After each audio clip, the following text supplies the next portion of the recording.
That was the record before us, and here we are, pre-recorded, because we did this a few weeks ago, because we're not here at the moment, are we? We're away in that. I'm Ricky Gervais, with me Stephen Merchant. Hello there. And Karl Pilkington. Well, he's not actually with us. He'll be in some of the best of clips that will be coming up shortly. Yeah, this is just us, isn't it? This is just us. We did this, when did we do this, Rick? A couple of weeks back. Hold on, what is it? It's the 27th today. Yeah. I enjoyed Christmas. I loved Christmas. I loved Christmas. I had a great time. What did you get? Loads of presents. So did and I. I'm glad they made it to number one. I'm really glad. Stroke, he, she. Yeah, I'm really glad that the pop idols, Cliff Richard, Westlife, made it to number one. Bo Selector. Yeah, just delete that. Okay, well, we're going to play some of the best of, some of the greatest moments of the last 3 weeks. Yeah. Ever heard on XFM 104.9. What about this? Do you remember this one? Oh, which one is it? Alright, so, here's the first bit. You were going to tell us a little story about Just Volvo past my estate? test, Yeah. my parents had a big Volvo estate, and there's quite a big car to drive. My parents didn't have a car. But I know you don't drive cars, Rick, but it's got a big car to drive if you've just passed your test. It's safe, though, isn't it? It is very safe, that was the thing. Yeah. And I come from the West Country, obviously. There's quite a lot of windy lanes. No, you're joking, do you? They have cars there. Oh, here he comes. Blimey, Carl. Learned on a tractor, automatic it was. Do you want me to tell it or not? Oh! Don't give up the accent! Oh no, I'm not a Wurzel, go on. Go on. So I went to this You're party. never going to him being from the north. Not when he's telling an anecdote. He's never told an anecdote. Oh yeah, fair point. Yeah, go on. So I went to a party and I was quite excited because I had the car, the motor, and there was a chick heading down to the party that I was like, I had my eye on. And I thought, now I've got a car and going to the party, it's going to be amazing, right? You glass and eyed, various friends had said, like, can we get a lift? I thought, yeah, groovy. Yeah, I'll pick up the chick as well, who's a friend of a friend. Yeah. So cruising down to the party in the motor, the Volvo estate, and there's nothing sexier than that. Slipping a little bit of Billy Joel on the stereo or whatever. Oh, something classic. Exactly. And maybe it was Billy Ocean. I think maybe I was quite a Billy. Maybe it was get out of my dreams, get into my car. Ideally. Yeah. So I get to the party, and inevitably it was one of those house parties where the chick that I had my eye on, she kind of was chatting to other guys, and she wasn't really paying attention to me, and I was sort of... Trying hard to get, was she again? Same old story. Oh, they make me They know laugh. how to tease, don't they, the make me ladies? laugh. Who are they kidding? So I'd follow her like a dog, from room to room. Yeah. And watch her Quite while... literally, sometimes he was barking. Yeah. Go on. And while, just watch her while she talked to other blokes. And then, obviously because I was driving, I wasn't drinking, so I was not really enjoying myself. And then somebody said, should we go and pick up Vera? And I thought, right, okay. And they went, Steve's got a car, let's all leap in there, we'll go pick up Vera. And this girl was like up for it as well, so I thought, brilliant, I'll be back in the car with her, away from all these lads. Yeah. One guy she had her eye on, he came as well, I was a little bit annoyed. Yeah.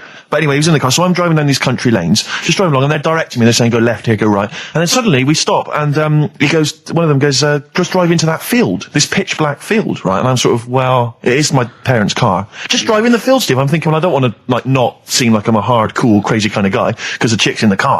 So drove the car into the field. They all leapt out, started running off into the darkness, shouting, Vera, Vera, Vera, where are you? So I'm just sort of sat there in the car waiting. Wasn't Vera Lynn, was it? Because she likes to hide in fields. Bizarrely, it wasn't. Right. It was I was just left in the car on my own with Billy Ocean, and suddenly, at the darkness, they come back holding a Vietnamese pot-bellied pig that they had stole from a nearby farm, and they knew that the pig was called Vera because someone knew the farmer or something.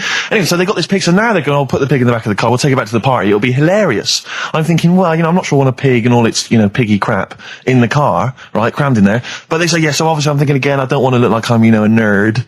I'm terrified of that, Rick, ever happened. Yeah. So, yeah. So you go, hey, bring the pig into the car. Exactly. I'm no nerd. Exactly. Yeah, go on. So now we drive off again. I got this pig kind of screeching in the back of the car.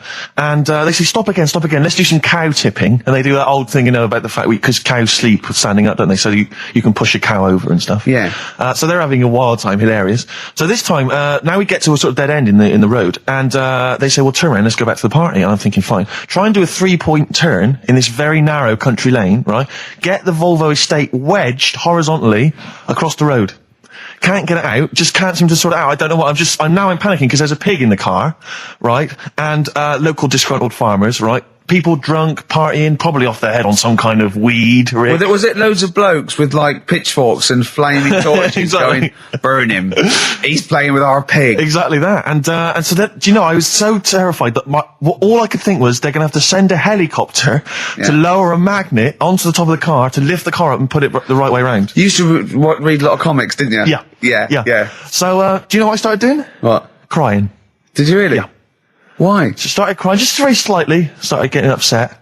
And the other guy that the girl fancied, he had to get into the driving seat and sort it out for me by slowly edging forward So and that's backwards. the worst bit of the whole story. Yeah, edging slowly back and forwards. He just sorted it out, just slowly worked the car back round, and then we were off. You were just gently weeping. Just gently where weeping in the back. The bloke had just taken the bird that you saw from a distance. Exactly. That was basically your wife in your head by then. Oh, yes. Wasn't it? I can't We were believe it. happily married with a pig for a child. Don't joke, that could happen. I know. The pigs come, if you like. Sorry? What did you say? What did you say? What did you say? When you do what, Carl? What? What did you say? No, what did you say? Because I don't want to have to go to the radio authority again. What did you say then? Just remember. We are going out live, Carl. Yeah, remember Tom Binns, right? What did you say? What I'm saying is, why were they shouting Vera? Because pigs don't come to the name, do they? Hey? I don't know the ins and outs of pig, you know, how to lure a pig into your trap. Can I just tell you some very, very interesting things about pigs? Please do.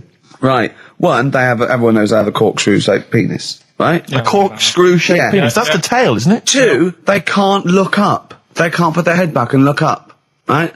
Three, they can have a 30-minute orgasm. Rick, is it only pigs that have got a corkscrew-shaped penis? No, and landlords. Okay. Very handy. Right. Here's one for you. Go on. Like insect facts and stuff. Go on. If a man was a flea... You could jump over St Paul's Cathedral. No. What? Wrong. It's gone up now. It's... the big wheel. The big wheel. It's the Millennium Wheel. Now. It's gone up now. Play a record. You're the best. Carl, let me ask you now. Carl, you will be a little bit unnerved about this. Have you seen the film Jurassic Park? Yeah. You know what happened there? Well, according to the Sun here, it says scientists are planning to clone mammoths for a theme park.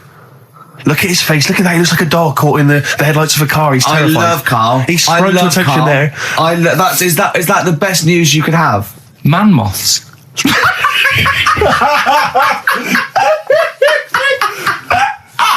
Right. Yeah, man moths. I Man love moths. the fact that that's why he was so excited that they bred a man moth. What is this? Yeah, it's a human being that hides in your wardrobe and eats an entire jacket in a day. Yeah. What do you mean, man moths? Mammoths. Mammoth, the big hairy cow heard of from the mammoth? Ice Age. I mean, elephant. You're not so excited about that, then? You can take or leave bringing back mammoths to life, but a man moth... A man moth is a different matter. Oh, if we'd have never brought that up, he'd have gone and told someone now. Yeah. You know, they've bred an half man, half moth. This and is that's what we That's how mean. things start. This is what we mean when you hear don't- these ghost Are you stories. slightly deaf? Is that it? When you hear these stories, is it? Carl, is English your first language? Are you actually foreign? Is that the thing? yeah. Should we When speak we say sour? foreign, we mean not of this planet. Yeah. Should we speak sour? Would that be a help to you? No, go on. Next What do you one. make of that? Do you think that's good? Do you think that's good to bring back mammoths? Prehistoric animals. These giant elephants. They're slow, aren't they? It's not as if they're going to like get out and run fast and they can't capture them. They'd probably be a Like fence, to be elephants, honest, aren't Carl. They'd probably be a fence. they? No, but I'm saying, but you're asking it as if like, oh, it could all go wrong, but it couldn't, could it? Well, Really? but the point was about Jurassic Park is they thought it wouldn't go wrong. They thought they had it all under Yeah, but control. that was And they- You learned dinosaurs. nothing from Jurassic Park, Carl. Dinosaurs would say, "Oh, think about it before you do it." But with a hairy elephant, it's not going to. Not a concern for you. Would you go along to see him? Would you be interested in that? If it was in the area, He's great, isn't he? I'd love a queue, Nothing right? impresses No, him. but what I'd like to do is Carl sitting like Yoda in a little cave, and I'd just like to see people like Tony Blair and Stephen Hawkins in a queue, and they go and say, "Carl, got a bit of a problem." And thinking of cloning a man and a moth. Problem? Not an issue. No, if I'm in the area, I might cruise around and have a look at it. Otherwise, just don't send it near my clothes. Oh, that's fantastic. So it's just for a second. What's as the words man moth came into your head, how excited were you? I mean, were you both terrified and excited? For the moment when you thought that they'd cloned a man and a moth?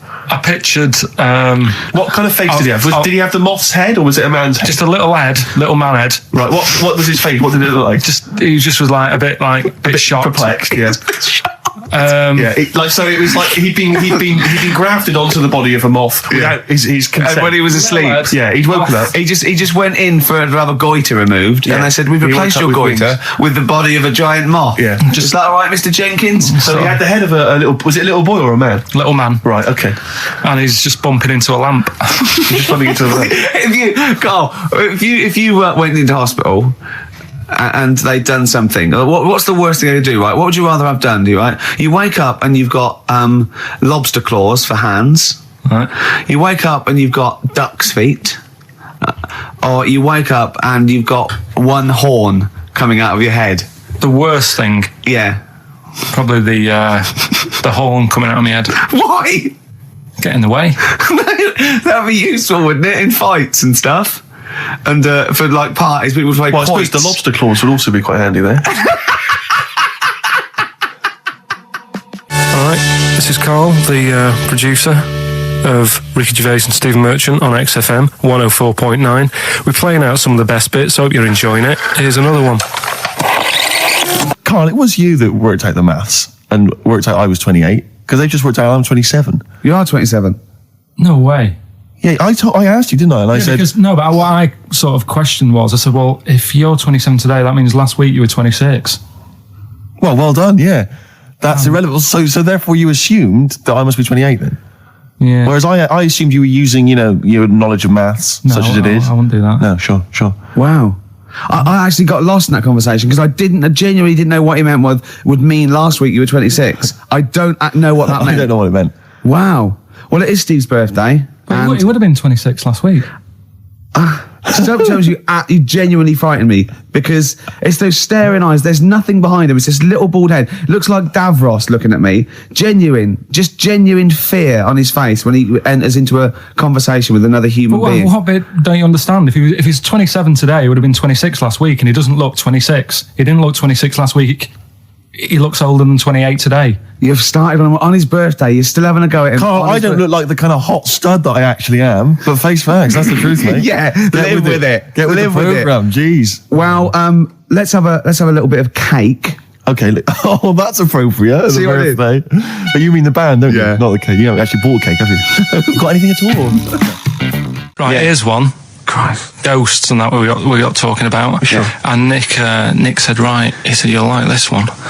He said, my auntie was having loads of problems. Why are you whispering? It's not illegal to talk about ghosts on the radio. No, but It's hearing this. so the auntie's in the house and that, and furniture's moving about all the time. Oh, God. And they were like, no, this is Steve, he told me this one. This is such rubbish, mate. No, come on, let's listen. I'm going to leave it to you. I'm going to sit back and enjoy it. I'm just going to watch your face, Steve. right. Sorry, so they I missed said, the beginning there, Carl. There's an auntie in a house. basically, Nick's auntie. Right. In the house, things moving around all the time, and it was just annoying every time she tidied up. It was like, It's just annoying. making a mess. It was one part annoying to two parts scary. Yeah. So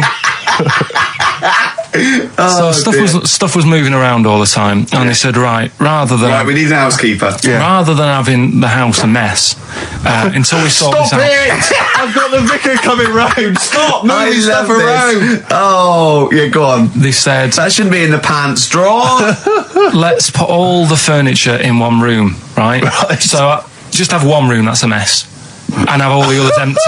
Because I love the poltergeist can't really... It can move wardrobes around, but it can't open the door to put it in another room. Yeah. Poltergeist going, I'm just making this room messy. I wish someone would open the door so I could... Go on. Yeah, but so all this stuff's in this room. So they right? moved all their furniture into Everything, one they room. put like the drawers in there and everything, and it was really uncomfortable because they were all like on top of each They other. sat in the room with all the stuff. Yeah, they had to, because that's where the 3-piece suite was. Okay. Oh, God. Right? Oh, God. So they sat there, like, all crumpled up and that, but nothing can move because it's so tight. I think things were trying to move, but everything was so tight. It's They just like, foxed that poltergeist. so anyway, one night they sat there, like, sort of a bit awkward watching the telly and that, and they hear some banging Yeah. in the next room. So she goes, "Oh God, what's that?" Oh, he hadn't moved in, had he, the ghost? So to some of the empty rooms. So there's this He's moved some friends and family in. There's this banging about going on. She gets up, right? Yeah. And what it is, they had the baby in the next room because there wasn't much room for the cot. Right, so they left the baby with the ghost. So they go into the room where the baby is, and the banging is like, do you know those plastic balls you get that you can chuck around the room and like they go mental? Right. The ones that you chuck once and they keep bouncing for ages. Yeah. That was bouncing around the room. Wow, what, the baby had thrown it? Hitting all the walls, and the baby was there, stood in the cot, sort of laughing. Right. And looking at the ball, and wherever it looked, the ball went. Yeah. And then she said, "Stop doing that." Yeah. And the ball just stopped. Did it? And it rolled a bit and stopped. Right. So the baby had thrown the ball and it was watching it as it bounced around the room. It wasn't throwing it; it was in control of it. No, the point is, Steve, the baby has been doing it. It's been the baby all along. The baby had been messing with the furniture. It was So the baby it's a that had the super power. baby. Yeah, it's the baby that had the power. Special baby. It's a baby that had the power. It's What a baby power? that had the power. What's The power the power? of telekinesis. Right. They were then trying to convince me that telekinesis was not like all the other stuff that I didn't believe in, but that was a science. Right. Telekinesis was possible. Yes. Yeah, it's not like ghosts and demons and all that stuff. Telekinesis is different. Yeah, That's science. But Nick's auntie saw it, and I love the fact that you're telling me that someone else's auntie saw it. So I should be satisfied with that. Yeah. I should be satisfied with that. I mean, no, So does she still live in one room with all her possessions? I think the baby grew out of it, apparently. It grew The up. baby grew out of it. So it doesn't use its telekinesis powers anymore? Well, no, it's like in Carrie, innit? She was upset for a bit, and then she got over it. Okay, I'm just going to say one thing, Carl. That was a film. Do you want to play a record or? Here's a problem that someone's emailed in. We're taking emails today. If you've got a problem, concern, or just a general query that you think Karl could answer for you, it could be about anything. It could be about some of the big kind of philosophical questions. Yeah. It could be something to do with war or famine, anything like that, or it could just be a personal dilemma. Something that's happening locally. Anyway, this seems one that I think you and your father have probably come across this sort of dilemma in the past. And I'd be interested to know what your take is on it. Let me see. This is from Lee Matthews by the look of it. He says, he lives in a suburban area where the local teenagers also live on the same road, and they're running riot. They're smashing wing mirrors off the cars. They're crashing into parked cars on their skateboards. And they're just generally making mayhem, night and day. What can he do to stop this going on? The parents of the kids don't seem to give a damn. Anyone who complains to them, they just say, "Oh, piss off." The police are useless because they never catch them in the actual act of violence, which is what they got to do to apparently convict them. So they don't know who to turn to, really. It's rather like when a little old lady went and got the A-team, and he was dressed as an elderly Chinaman. Exactly.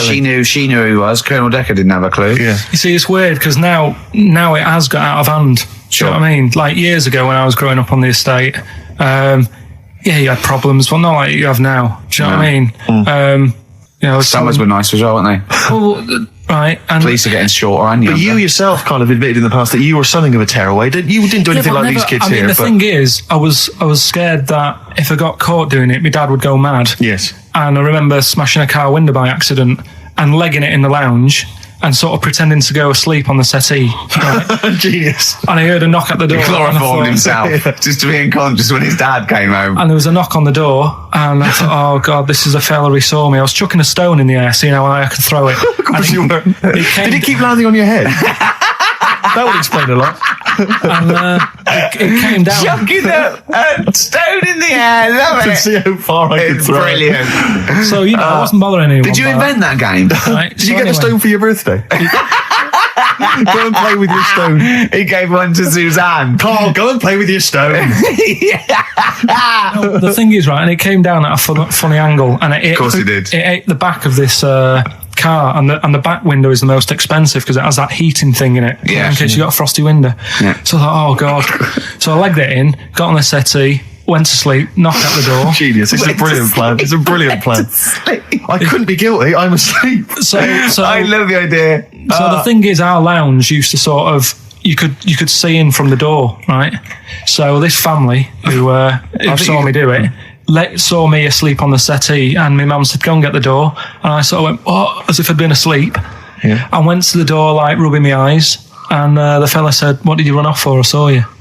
I was like, "Oh no." And I didn't see my dad. I went out. It was when he was working sort of evenings. So I went out so I didn't have to see my dad. And then the next day I came home from school, and my dad said, 45 quid. Oof. That's all he said. all He he looked said. at me. And then you fell asleep when he went, wake up. You know what I said? No, 45 quid. Now the thing Carl. is, he didn't have to do anything. £45, Carl. Now, I know you were saving up for a brick, but you can't have it. Yeah. Just So, Equally, if you're doing a bigger crime, a bank job or a murder. Remember to take the stocking off your head, because they wake you up and go, why have you got a stocking on your head? Just go, oh, I had a weird dream. Right. Some people emailed in the songs with stories, and one of them was Babushka, and he went, what's that? And I went, that's Katie Bush. What is it? I said, it's about a woman who dresses up as another woman and seduces her husband. He went, they wouldn't work. Just dismissed it like that. Why do you think it would work? Because you'd know. I mean, say like, right, Suzanne, right, who I go out with, right? She can see me from, say, if I'm coming down the high street, she knows it's me by the way I walk. Right. So just the fact that this woman went and put a wig on, there is no... You haven't even heard the song! I know, but you're saying that she put a disguise on, and he's like, oh, I fancy her, and he takes her out, and he doesn't know it's his missus. You're not buying it. I mean, I'm controlling this. Whereas the flea with your brain going to Glasgow, perfect sense.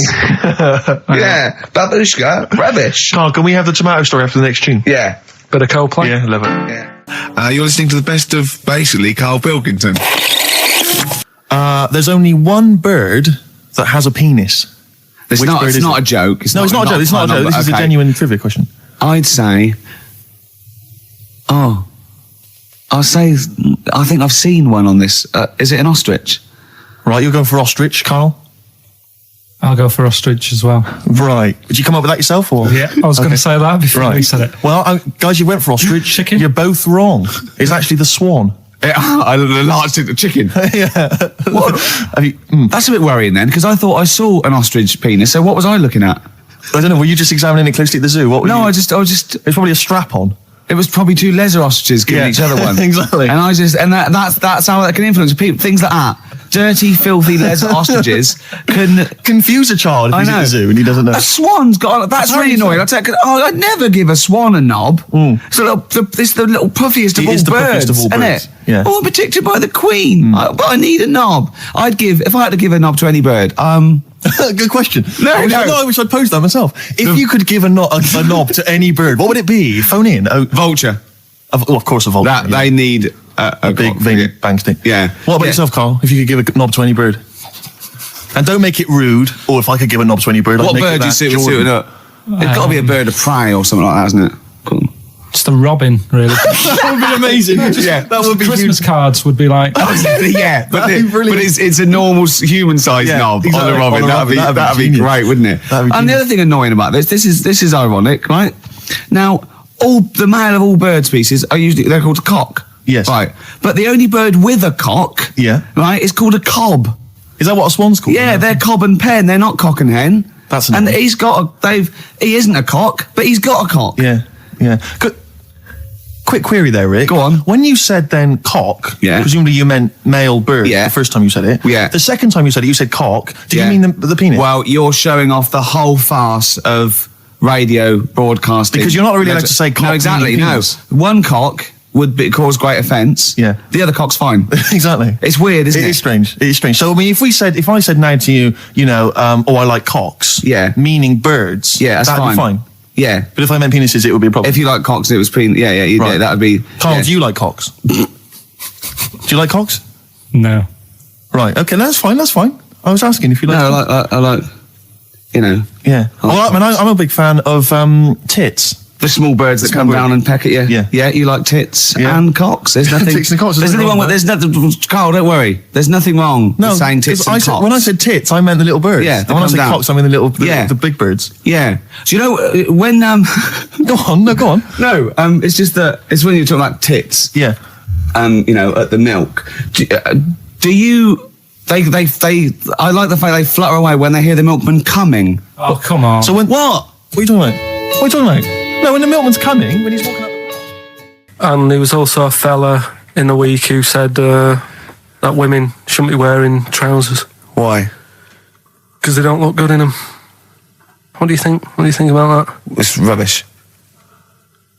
Yeah. These are the only things have caught your eye over the last couple of weeks? This is the entire news. Galileo did something with light. A French fella said women shouldn't wear trousers. See, that to me wouldn't pass as education. It's not education. I don't know where you could ever use that. I don't know when that would ever be applicable to life. I just like reading stuff that sort of reminds me of. Do you know what I mean? If I read it and it gets me thinking, I think that's a good little piece. But I mean, but surely can't you just sort of like sit near something that vibrates to keep your brain going, or shake your head every now and again? I mean, what does this do? You mean it makes you start using your brain? But what aspect of a Frenchman said women shouldn't wear trousers got your mind working? What questions were you asking? Because I thought that's a bit daft, isn't it? Right? Yeah. Okay, it ends there with me. There's nothing else. There's nowhere else for me to go on that. He closes your mind's still whirring. Yeah, go on. What do you think? Let's go through this. Oh, I wish we could download his thoughts. I know. Just watch it. Yeah. Wouldn't it be great, like a DVD? Imagine that extra footage on the Office DVD. Yeah, Carl's brain. That would be with amazing. Oh, with a commentary. Go on. Women wearing trousers and that, right? On the estate that I grew up in, on right? There was a woman about 4 houses down, right? Rough. Now, she used to wear leggings. Yeah. Now, they're a bad idea. They are a terrible idea. I agree with you there, Carl. If you're a lady of what the colour? normo persuasion... Were they pink? No, they were sort of black, but with all bits on them. Oh, right. Do you know what I mean? Toast and just horse droppings. Yeah, go on, yeah. And she used to... she's quite a big woman. Sure. Pauline Quirk, I think we described her as. Look like a light bulb. It is those kind of women that are attracted to leggings. Yeah, I know, yeah. They are drawn to them like a moth. Yeah. She used to wear them, and that's what I remember when I read this piece. And she used to work on one of those sex line things. Right. She used to do that. But what was she, an engineer? The weird thing with her was she had big eyelids. Right. Go on. That were too big, and this is what I was thinking. What do you mean she had big eyelids? How big do eyelids have to be for you to go, they're big eyelids? What was she shoplifting with them? Would she come out of Dixon's with, like, radio stored in them? What do you mean she had big eyelids? It was another one of them popular things around our way. Do you know? Like, what do you mean popular things? They go, oh, I'll tell you what, they're all the rage. Can I get some big eyelids, please? No. It was just like one of them things that people suffered with. Just big eyelids. They could hardly open their eyes. What do you mean? What do you mean? That's one of them popular things around where I grew up. People had big eyelids. They could hardly open their eyes. What does that mean? What sort of freak town were you born in? You had webbed feet people with big heads. You got women with big eyelids. What does big eyelids mean? Are you confusing her with the horse? Yeah. Did she have hooves? Look, what? Anyway, so there's this big eyelidded woman with the leggings. And that's what I'm saying to you, though. That's... When I read that story with people with trousers, I went from that to a woman who used to have big eyelids. I still not the point. But then, and also the other bloke who had the eyelid problem was a mate of mine. Right. His dad had it, and same problem, massive eyelids. I don't know what that means. I don't know what that means. I used to say to my mum, I'm going round to Dave's house, and or Drew say, well, as you call him. That's all right, but make sure his dad doesn't take you out in the car, because he could hardly see. He had to have his head. He had to tilt his head back to keep his eyes open. Sure. Did he have a couple of matches with him at all times? What a load of gobbledygook. This began as educating Ricky. I know, so it's like he was people thinking, with eyelids. But it's like you're supposed to make that leap as well. Yeah. If I mentioned the trousers, Ricky will probably be thinking about people with big eyelids and women wearing leggings. Play a record, Carl. Right, anyway, Rockbusters. Yeah, go on. I give a cryptic clue. Yeah. And a letter, and it makes up a band. He never said the word cryptic a few months ago. I love it. Do you know what I mean? I feel it's like our own little Eliza Doolittle. Yes. Right, even Richard will like this one. Mm-hmm. Here we go then. First one. There's three of them. Go on. And you email in. If this doesn't turn Dickie round, nothing will. This is an email-only competition. Email only. Right, here's the first one. Initial is B, so it's a band starting with B. Okay. And the cryptic clue is, I don't like them birds. They shouldn't be allowed in this area. I don't like them birds. They shouldn't be allowed in this area. Next one. Right, the next one. He doesn't like women, yet he's got a couple of kids. That's a bit weird. Is that a cryptic clue, or is that just a thought? a general point? Is that That's the cryptic clue. Okay. And the initials there are PD. Okay. And the last one. Got that one. That's terrible. That's terrible. Okay, quickly. Oh God. And the last one is that bloke who does. Come on! It's making me laugh. Come on, Carl. Be professional. Right, the last one. Right. I can't do it. It's making me laugh. Oh, come on. I'll come and read them then. No, hang on. Come on, Carl. Right, here we go. They don't do this on Rockbusters on TV, do they? No, come on. That bloke who does sport on telly. He's got a little kid, right? Initials DC. What? Is that I'm the completely clue? confused by that. Was that the clue? Yeah, that bloke who does sport on telly. Yeah. He's got a little kid. Initials DC. Okay, is that a band?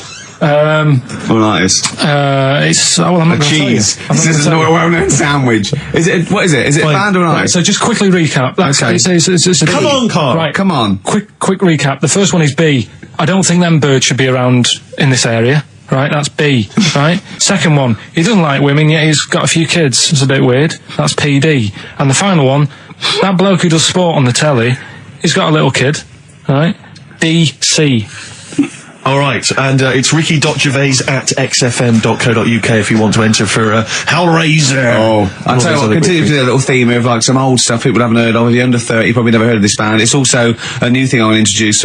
It's Show Up Camfield. Camfield talks the talk, he doesn't walk the walk, he doesn't play some rock classics on his show because he's scared. I'm going to play the tracks that Camfield's too scared to play. This is Kansas and Carry On Your Wayward Son, alright?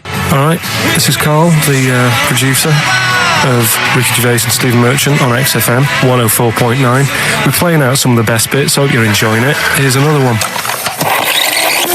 Coldplay, One I Love. That's for Nick, Neil, Olivia in Tower Bridge. Absolutely, and also Nikki from Bromley who emailed in. She's enjoying the show and she wanted a bit of Coldplay. That's the B-side of the current single. This is a great show, isn't it? We've got great music, we've got laughs, tears, we've got requests, we've got Simon Mayo games. It's just like Radio 1 for less people. Exactly. Radio 1 for less people.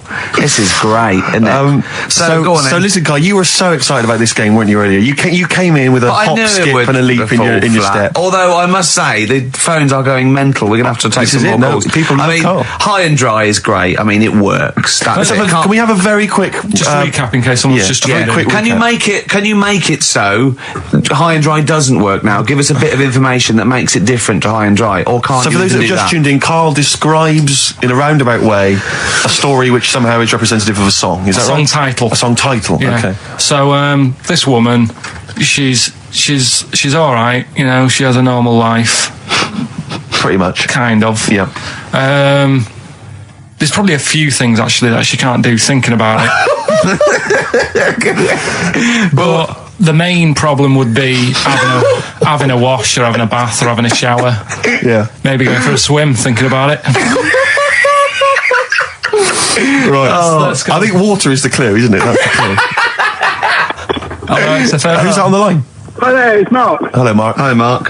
Right, What do you it think? smells like Teen Spirit, Nirvana. No, it's not. That's a great guess. Smells like Teen Spirit again. It's also No. brilliant. Thank you, Mark. Well done. No, it's not that. Alright. Hello, XFM. Oh, that's a dodgy mobile. Oh, that's a bit of a clue. A dodgy Hello, mobile. XFM. Oh, they've just given up. They've all been going for Smells Like Teen Spirit. They just hung up. Hello, XFM. Hi, is it She's Electric? Excellent.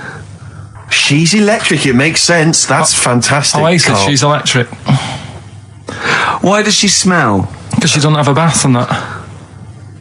Because she can't have a bath or a shower. What's your name? Neil. Neil got it. Neil got it. So, did you get it straight away? No, only during the song. A process of elimination from all the other wrong answers. Yeah, basically. So, She's electric. Rick, I have to say, you're holding your head in your hands, and it looks like you want to shoot off. But I have to say, I thought that was quite good. I genuinely thought that was quite good. But it's not a cryptic clue, is it? Because it's not. She smells. There's a few things you can't do. She's electric. yeah, but do you understand what I'm getting at?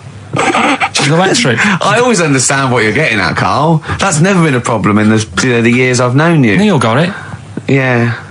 I have to say, Rick, I think you're down on this idea. I could definitely see that. ITV1 replacing Celebrity Get Me Out of Here. Karl Pilkington hosting.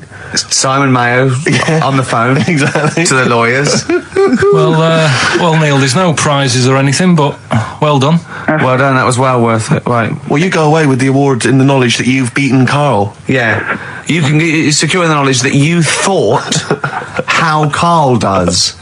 Absolutely. Well done, Neil. He said oh God, it's like a child or a cat when it's confused. He went, Steve reckons in ancient Greece, right, it was better to shag a bloke than a woman.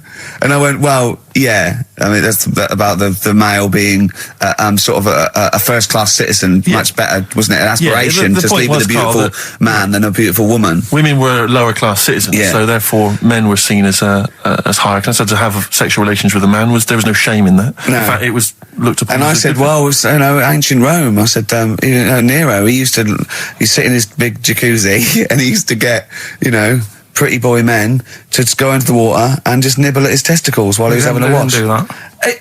He did. No. Yeah. And he's not a gay fella. No. I mean, I don't know about Nero, but I mean, it wasn't a case of a big delineation between what was heterosexual and what was gay. It was just, whatever you. So what did this fella do then? This one who's having his. Well, he his was little pretty testicles? much top boy, Nero, for a while. He was in charge. And and you did what you're told. If Caesar or. But why were people going round there? Why didn't they go? Oh. No, they weren't dropping in. It wasn't like the door was opening. I was going to see what Nero's doing. You'd have probably been like a delivery boy or a stable boy or something, and you'd have popped round there and you'd have gone, there, right, Nero, there's the tablets of stone you wanted. And you go, Pilkington, why you are here? Pop under. I don't know why he's French. What is that? I don't know why he's French. Just pop under the water and nibble at my testicles, and you'd have done it. Because he was Nero. I wouldn't. You would have. Well, there's no way I would have done. Well, you would What have. have I done? I've dropped a pizza off. Yeah, you why put am I around to there? Nero's place with pizza. Right. Right, I'd say I've done my job. Right? Yeah. That's not the sort of tip I wanted. No, he'd have said, get the little baldy chap to nibble at my testicles, and you'd have been under the water. I wouldn't have done it. No, Well, you don't have put me head done under it. You water. have done it, right. No, I wouldn't have done it, Can I just say this, Steve? Not only would you be nibbling at his testicles, you'd have been going mad. You'd have been noshing him just for extra. You'd have been doing everything he wanted. You'd have been going, he'd have gone, I didn't ask you to do that. You'd have been going mental. They'd have been chewing, slurping, smacking, poking. You'd have chopped. You'd have gnawed his packet off. You'd think you were eating Walker's crisps. There'd be bubbles. There'd be flood. Oh, it'd be horrible. I just wish we could maybe tape the bits we're not on air, just because that's when Karl comes into his own. Yeah. He just said to me, I don't know what I was doing. I was sort of like pottering around, dancing around, doing something annoying probably. And he just looked at me. I don't know. He was looking at me, and I looked back, and he went, "Have you ever used a Y-front properly?" Genius. It's a great question because the answer is definitely no. Definitely no. Does anyone use their Y-front properly? And by that I mean get your winky out of the little sort of slot provided, as opposed to like put it to one side or pull them down or whatever. Has anyone used a Y-front properly? I don't think I've ever done it. I don't think I've ever done it. I've never seen anyone in a toilet doing it, Rick. You should be looking. I wish I hadn't said that. I caught you. Really? Yeah. That's actually how you prove people are gay.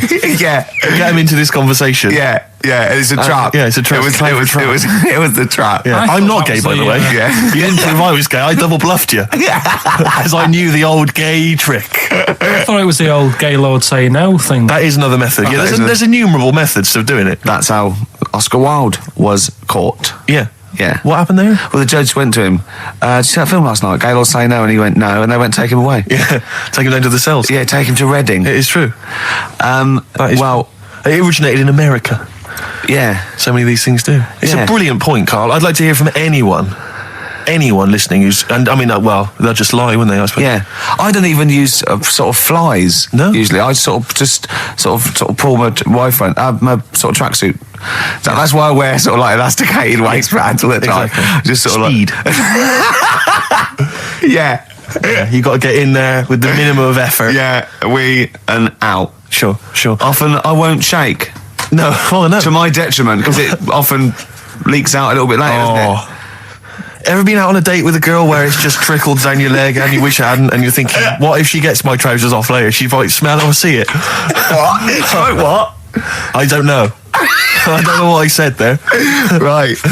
Yeah, but it's all the time. It's not just, I mean, you haven't done that with me, taking your clothes off and that yet. But, like, last night we were sat in the pub and I was saying, right, you know, let's not even worry about new features then. Let's get the current ones, you know, going. Like what? Good. Like, the one that I was trying to work out, the cheeky freak of the week. Think of that! Yeah, but Think of that, though, as a normal conversation. Yeah, but I'd looked online, right? I didn't find that much. I found, actually, I'll tell you what I found later. Brilliant. We're looking for them, right? And then at one point, I think you said to me, go and, you know, what about the Guinness Book of Records? Yeah, you know, they'll have, like, the best freak in the world or whatever. Yeah, ever. So I said, yeah, bring one in. Now, you've got one at home. Yeah, I've got a couple. But you couldn't be bothered carrying that in today, so I had to go out of the pub that I was at, nip into Borders, buy a Guinness Book of Records, out of my own money, $18.99. Yeah. Bring it back, and then you said, I don't know if I want to do this feature. So it cost me 20 quid for that. I had to buy a video for Silence of the Lambs film clip. I'm actually out of pocket at the end of this. But do you want to work with me is the thing. If you want to work with... people would pay that sort of money to work with me, Carl. You're a lucky bloke. Think how many people think, Carl, he gets to drink and sit. Yeah. You making a cup of tea and I surprised, didn't I? It's little surprises. Steve, you know, last night, do you know when I left the pub in a bit of a mood because I was just fed up with not getting anything done? Yeah. Walking down the road, I was thinking, how can I get out of this? How can I stop having to work with them? I'm thinking, I wonder if I leave, I wonder if they'll be funny and they'll go, and then my boss will be giving me stick. I'm thinking, how much notice have I got to give out? And all this is going through my mind. I'm walking home and I got in, said to Suzanne, I'm sick of it. She's going, you need to do it when I get a new kitchen. And I was like, yeah, but how big does the kitchen need to be? I was saying, do we need a big kitchen? Can we get a small one? Have we got enough for a small kitchen? Do we need so many cupboards? Can we just have wood instead of steel?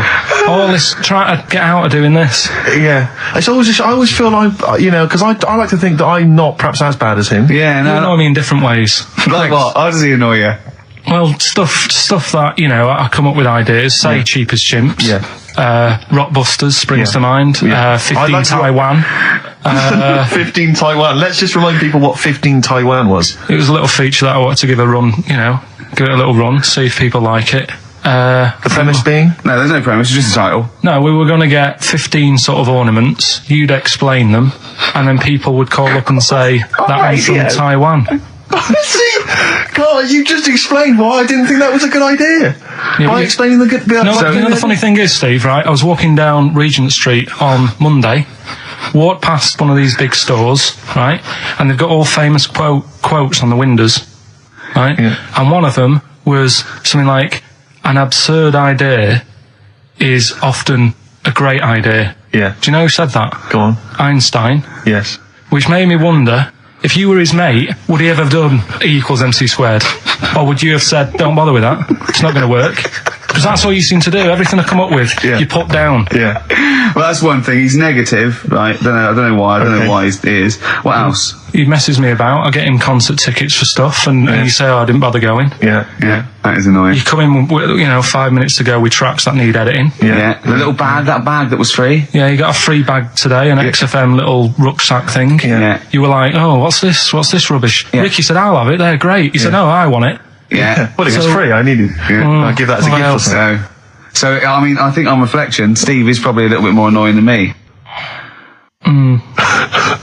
I won't go that far. You are annoying. If I had to go away for a week somewhere, if it was a quiet place... Well, you are again, aren't you? That's 2 holidays you had this year, I mean. If it was a busy place, I'd probably go with you, because people, do you know what I mean, staring at me all the time, and that if I'm walking around with Steve. No, I'm just... Can I draw up a list of reasons I don't like you, Carl? Just being honest. What? I'll tell you, because the list of reasons I don't like you is incredibly long and getting longer. Just saying. Do you want another snack? Okay.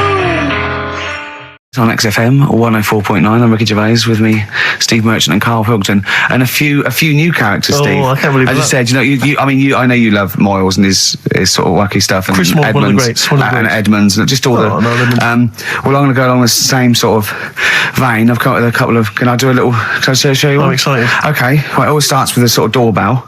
Okay. So it goes, ding dong. I go, oh no, hold on, Steve, hold on, Karl. Who's that at the door? Yeah. Hello. Oh, hello. Oh, look, it's Camp David, the right queer gay. Oh, hello. Hello, you look all gay today. Is that because it's nice weather? Oh, no, that's not what it means. Oh, have you got a girlfriend, Camp David, the right queer gay? No, but I've got a boyfriend. Oh, bye. Right. Oh, Ding dong. Oh, it's another one. Hang on. Another comic. Hello. Oh, look. It's Holy Fuck, the little funny Chinese fella. Wait, that's his name, Karl. That's his name, Karl. Karl. Hello, Holy Fuck. Harold. Right? Yeah, that's fine. Mr. Fuck, you can call me Holy if you want. No, I'd prefer to call you Fuck. Yeah. Right? You're right. Nothing wrong with this so far. No. Have you got a girlfriend, Mr. Fuck? Achoo. Oh, you haven't got that SARS, have you? Yeah. No, that's my girlfriend's name. See? Yeah. That's lovely. Oh, just before you go, Mr. Fuck, I've got two things here. I've got a nice trilby hat that you could wear, or I've got a little lampshade. Right. Which one do you want to put on your head and walk around? I presume the trilby. No, but it's not. No. Yeah. The lampshade. Lampshade, of course. Bye. See you later. Yeah. I thought they were genius. Can I be honest? I'll be honest. I thought they were brilliant. I thought they were. You didn't steal them off Chris. No. They're original. They're original. Sometimes characters. Chris Moyles has done stuff as good as that. I know. Yeah, I know. But no, these are all mine. So there you go. We'll be hearing more from Camp David, the right queer gay, and Holy Fuck, the funny little Chinaman. What? All right, Karl. Yeah. Is that your sort of humour? It might not be your sort of humour. You just should have run it past me before you did it. Yeah. What one are you worried about in particular? The not Camp David. Well, say his name. No. Say his name. I'm not Which doing one? that. Well, I don't know which one you mean. The Chinese fella. Well, I forget who that was. What was his name? I can't remember. Well, if you can't remember, it can't be that good, so we'll leave it. We won't do it again. Right? I'll tell you what I've got, Steve. Oh, what? I'll tell you what I'm thinking. Go on. Right. Do you know, like, TV programmes sort of get rested in the winter? Ding dong. Oh, no. Hang on, who's this? Oh, go on. Hello again. Not now, Mr. Fuck. We're talking. Bye. Is that Holy Fuck again? Yeah. Okay, Karl. Look at Karl's face. Right. Okay, that's it now. I'm not answering the door anymore. Right. Okay, go on. Right. Yeah. Ding dong, ding dong, ding dong, ding dong. He's trying to get in. Don't be impolite, Rick. Come on, Rick. He wants to come in. No, it's too late. It's too late. He's gone away now. Go on. Right. Anyway, what I'm thinking is Rockbusters coming back for a bit. What? What are you talking about? He likes my idea. He likes my characters. He doesn't like that idea. If I Come on, what, Karl? No, what? I was going to say if I came up with With what? Name with that Chinese fella. What was his name for again? a sketch? But do you not think that Columbo looks like he smells? Would you imagine he smells a bit? He's a brilliant detective. Well, he's got that dog and he smokes cigars, so I imagine he I reckon smells. he stinks. I reckon he doesn't clean his clothes enough. Oh, I think he has. I think he gets up and washes, but I think he puts just on a think he's too crumpled old absent-minded. I think he's too busy thinking on solving crimes and stuff. What do you think? Do you think his wife makes him clean his pants now and again? I think they're quite a bohemian couple. I'm not sure she's really interested in that. I think she's got her own mind. Maybe she's a painter or something. No, maybe she's losing it a bit, and he's a bit embarrassed by it. Yeah, that could be true. And she's probably incontinent. So while she's ironing his trousers, she just all over them, and he goes, "Oh God, she's shatting my pants again. I gotta wear them." Yeah. Yeah. So that's what. Oh, ding dong. Who's that? Who's this? Oh, hello. Oh, look, it's David Gray, the bent piano player. Oh, all right. I thought it was going to be Columbo. That would be a joy. Ding dong. My wife loves you. No. Harold? Oh, I don't believe it. Look who's turned I up, can't Carl. believe that. Let me see what we've got Is here. Dickie Anderson called in yet? Sadly, nothing from Dickers. I think I might make him one of my hilarious sort of comedy characters. What do you think he would sound like? What would he sound like? Sort of probably like that, I think. Ding dong. Hello. Hey, it's Dickie I Anderson. can't believe it. Your show's rubbish. Something like that? I mean, I think you should work on them perhaps before You're saying there's not a lot of substance to these I'm guys? just saying that, once the novelty of the doorbell has worn off. I don't think you understand comedy on radio, I'm Steve. not sure I do, to be but, honest. Listen to Noel Urbans, listen to Moyles. You'll see you don't need to riff with it. It's just you just do the doorbell and just say they're here. Right, That's all you need to do. Sure. So that's the main thing. Well, so we've had a I'm couple of thinking of some responses. more characters as well. We'll keep working on those. Yeah. Marcus has emailed. He says no to Rockbusters. He hasn't heard it, but it sounds rubbish. Believe me, you couldn't be more right. Well, does The Office sound good as a title? All right. This is someone else. Don't bring back Rockbusters. Please, can we have more Holy Fook? You're not pronouncing it right, I Steve. know. I was just a bit edgy there. Holy fuck, the little Chinese fella. Holy fuck, the little funny Chinese fella. Ding dong. Oh, who's that? Oh, it's a posh bloke who doesn't care about poor people. Hello, posh bloke, what are you doing? I'm in my Rolls Royce and I don't like the homeless. Oh, posh bloke, don't be a... You want to do that? Satire. That is satire. Yeah. There's nothing like So it's it. political as well. I'm getting Oh, in well, there's so political many. Don't things. even begin to show off. I was showing that subtext. some foreigners are funny. I got in the fact that, like, if you notice that Chinese people wear different hats to us. Yes. So that's political in a sense. Yeah. So, if I'd have done a character called Tourette's Boy, friend of the little Chinaman, and it went ding dong, oh look, it's Tourette's Boy, friend of holy fuck, holy fuck, you'd have been annoyed. Do you know what I mean? Oh, who's your mate, Tourette's Boy? Holy fuck. You'd have been annoyed, wouldn't you? Is that a character from Lenny Henry's show? I can't remember whether it's Chris Moores or Lenny Henry. Yeah, one of them. Well, I'll bung a song on. And wow, yeah. I love the fact that he was taking the piss out of your voice. I'll bung a song on. Hey, it's Trap and Car Wheels tonight. Now as griddling as gravy. To be honest, Carl, let's be honest. If Ricky Gervais can get voiceover work, Do you know what I there's mean? got to be a place for me. Where do you think the place for him is? Well, look, right, you were talking about your face on the poster. It's not all bad, because I read something last night that can help you out. Right? And it's amazing. So we're talking about that. Play a record, Carl. So a little surprise for you there. That's Coldplay here. They're live through there. Thanks. Can you hear me? Can you hear me? Yeah, brilliant. Do you want to say a few words? Do you want to Yeah, no, I'll have a quick word with Chris, lead singer Chris. Chris, good to have you here. Hello. And how's it going with Gwyneth Paltrow? Brilliant, yes. She's a lovely lady. Yeah, no, I thought so. Yeah, I saw her in Shakespeare in Love. She's I thought she good was in that, isn't Yes, she? if you would pass that on to her, just say Yeah, I well, enjoyed that. It's going all right. You going to get married or? Yeah, what's so happening? I marry either her or that Julia Roberts woman. Yeah, either one is good. I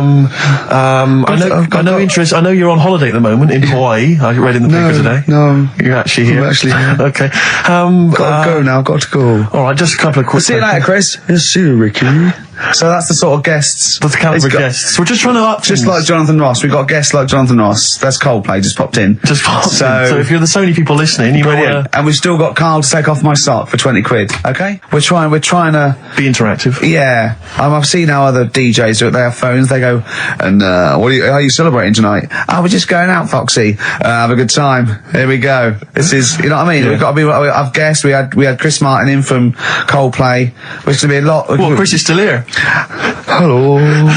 Chris, how did you come up with the ideas for your songs? Just make them up in my head with the guitar.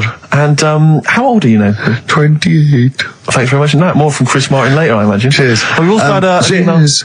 Thanks, Chris. And Suzanne was sat on the floor in front of me, and she was like, "Oh, rub my neck, it's hurting."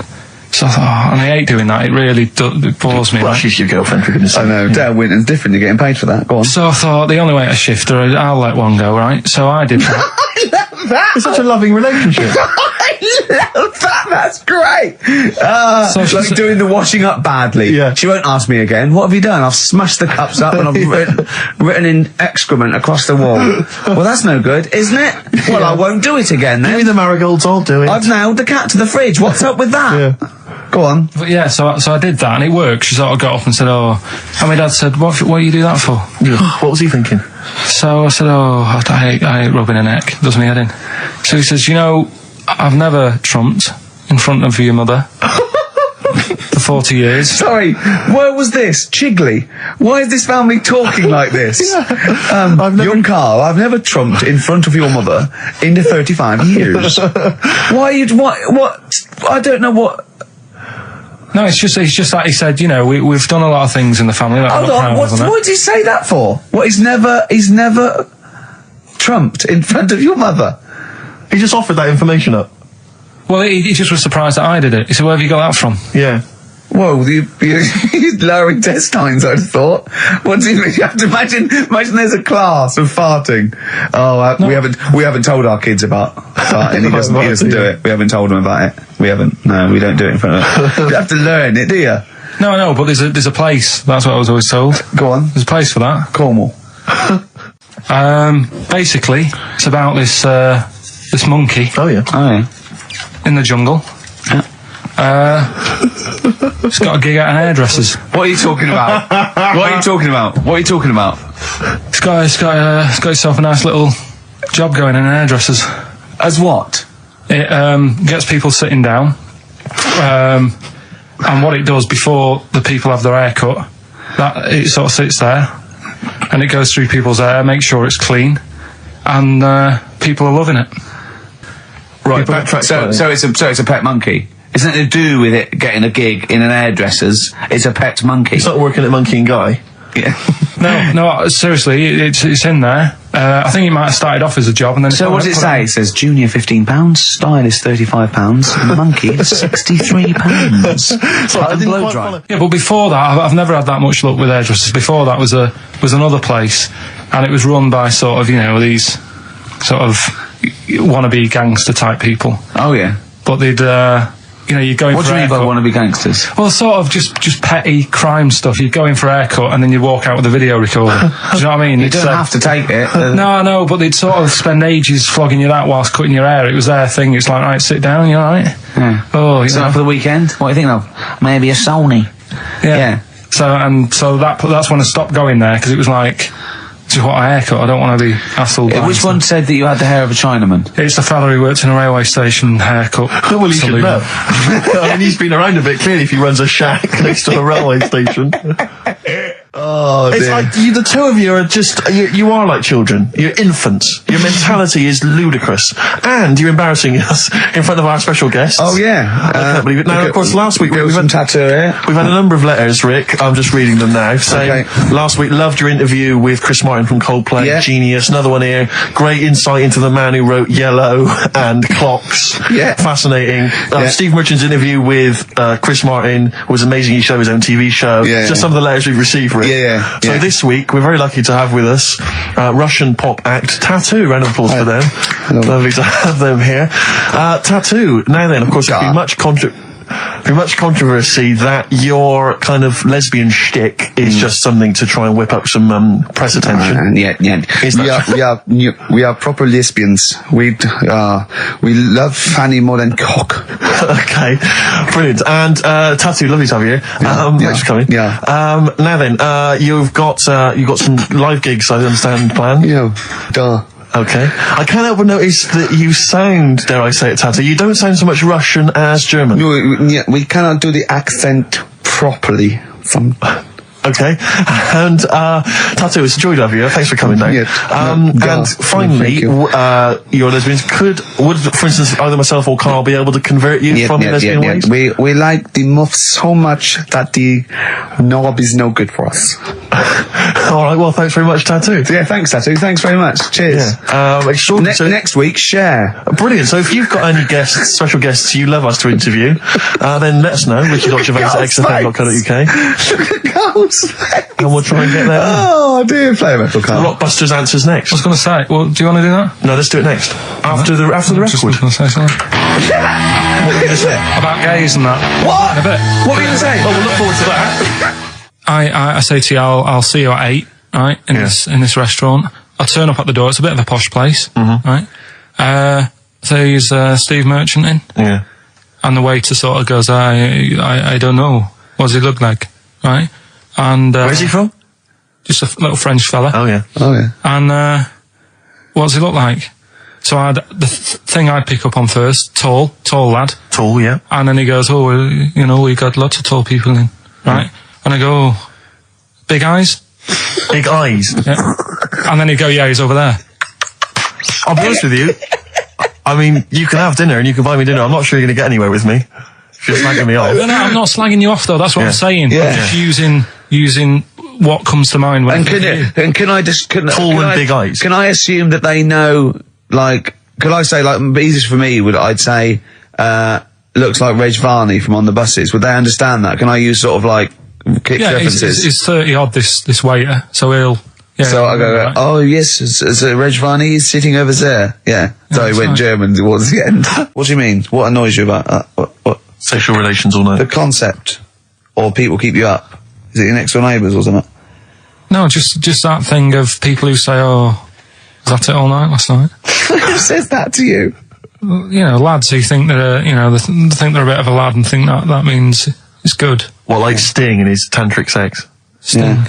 Yeah. Well, to be fair, it goes for 8 hours, but only 3 minutes of that is going for it. The other sort of, 7 and a bit is sort of laying next to each other, isn't it? Right. Or sometimes in a different room. Yeah. Yeah. Is that why it's called Sting?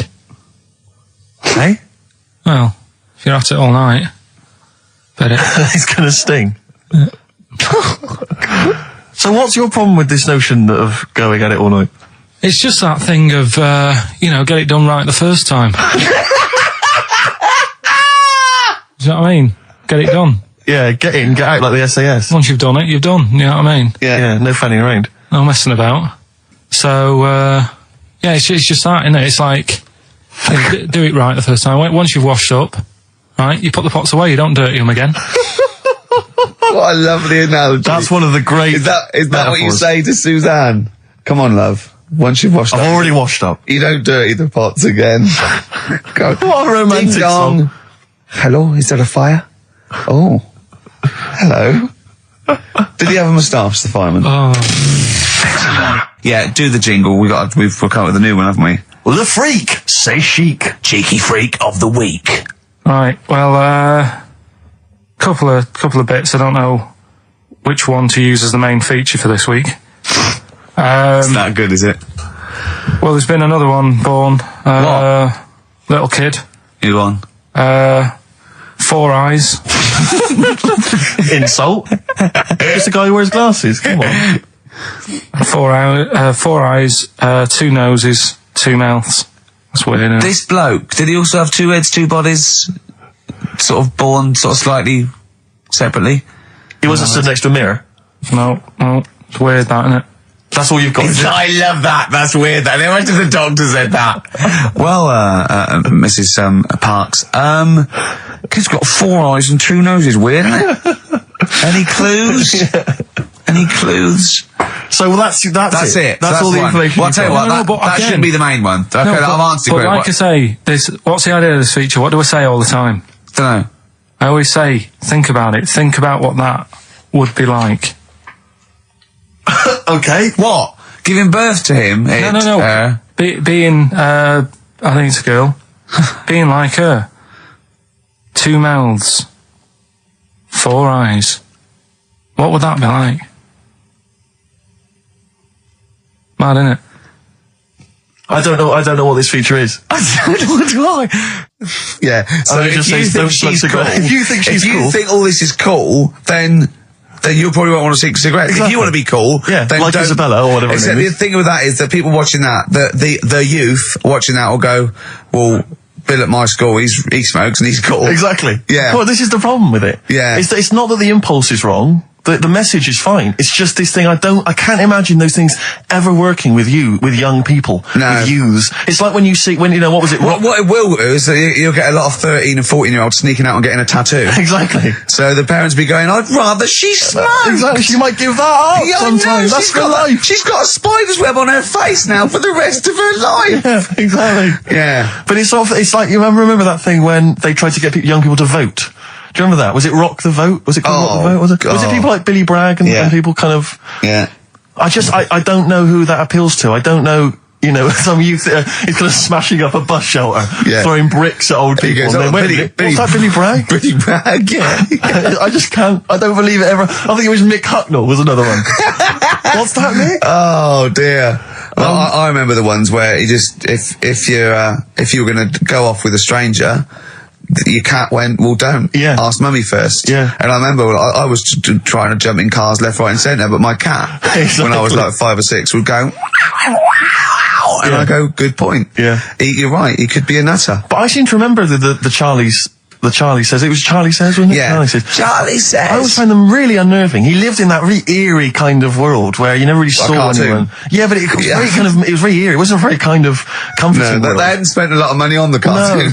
No. But it was, I always got the sense with him that he was probably really quite lonely. But I like the fact is that And he had a cat, Mummy and the was cat so could talk. pleased. But by the time I came out, they'd gone off and I missed the picnic. But so Mummy was so pleased that I'd asked her. She gave me an apple. No, I think and she said- Charlie got something he liked. He gets a fish, Yeah. right? I was thinking an apple. No, I seem to remember it being that, I'll get an apple anyway. Get me some sweets. yeah, or a tattoo. I always thought there was a con when your parents got you some clothes you needed for Christmas. Yeah, I'm not falling for that. Exactly. I'd go, look, I'm getting the clothes anyway. I want battling tops. But the Charlie Says, I seem to remember when they asked him to go off for the picnic. By the Yeah. time he'd asked Mum because she was on the phone, Yeah. I don't know who she was chatting to in the middle of the day. Yeah. The kids are gone. One of her, and I seem to one remember of her that clients. exactly. I seem to remember that he said, "Don't worry, it was fine because Mum took him and Charlie on a picnic." Not as good. Who'd rather go with your mates, Yeah. or with your mum Or on a mum and your picnic cat. and your cat? Yeah. I mean, Yeah. I don't think they were friends. Mum, this Scotch egg stinks of fish. Well, I had to bring it for Charlie. Don't bring raw fish in the picnic basket. I think they weren't friends of his. They were just local kids who go, let's go and ask that weirdo with the cat if he wants to come down the park. Let's go and ask the weirdo who thinks the cat can He can talk, yeah. and then run away when he goes to Exactly. ask his mum. When he goes off to ask his mum, they're just going, ask your mum, ask your mum. Yeah. Hello, hiya. All right, we're the local lads, the cool local lads. We smoke, we got tattoos. Do you want to come and play with some puppies in the disused mine? Ask your mum first. Quick, run. Exactly. So look, he's talking to the cat. Look, he's talking to the cat. They were just round the corner spying on him. They were just laughing. There was no picnic. If you don't like London, you know what to do. Oh, Well, I'm trying to get out of here, aren't I? we just bought a new flat. That's not the best Doesn't matter, way. doesn't- Buy a flat in Manchester, live there. Doesn't matter. I can always Yes. rent it out and make a little bit of money. Why don't you sell the flat in London and buy a street in Manchester? Pilkington Avenue. You could literally have Avenue, the yeah. Lord, the King of that street. people could come to you like Solomon with their problems. Yeah. Oh, he's come up from London. He's got London ways. Tell you what, Steve. Go on. Look what I did find out in the week. Yeah. World record, right? Person with the longest trump, With the longest what? wind, fart, Right. right? 2 minutes 42 is the world record, Okay. right? Well, I'm immediately thinking about a relative of yours who I'm sure did longer than Who that. still lives in Manchester. Auntie Nora. Now, Auntie Nora did it for how long? 5 Reportedly, minutes, wasn't it? starfighter for 5 minutes. But unfortunately, she was the only person in the room. Whereas I think, which one's alive, Ross or Norris McWhirter? I don't know, actually. He has to be there. Yeah, I think he actually has to He'd be have present. to be there. Would you want to be there? Well, he'd have sort of equipment, looking at his watch, going, finish? You go, yeah. He goes, well, that was 4 minutes. Did she go 59 from like a size 10 to a size 6? She just Did she show some old dresses? like a hovercraft, Exactly. in a big dress, Yeah, just yeah. slightly off. Yeah. So it has to be invigilated. But again, how was the Guinness Book of World Records one invigilated? I mean, who was supervising that? Who was He said, monitoring I can fart for 2 minutes. They went, well, we've got to see this. Went round. And he just probably let it rip.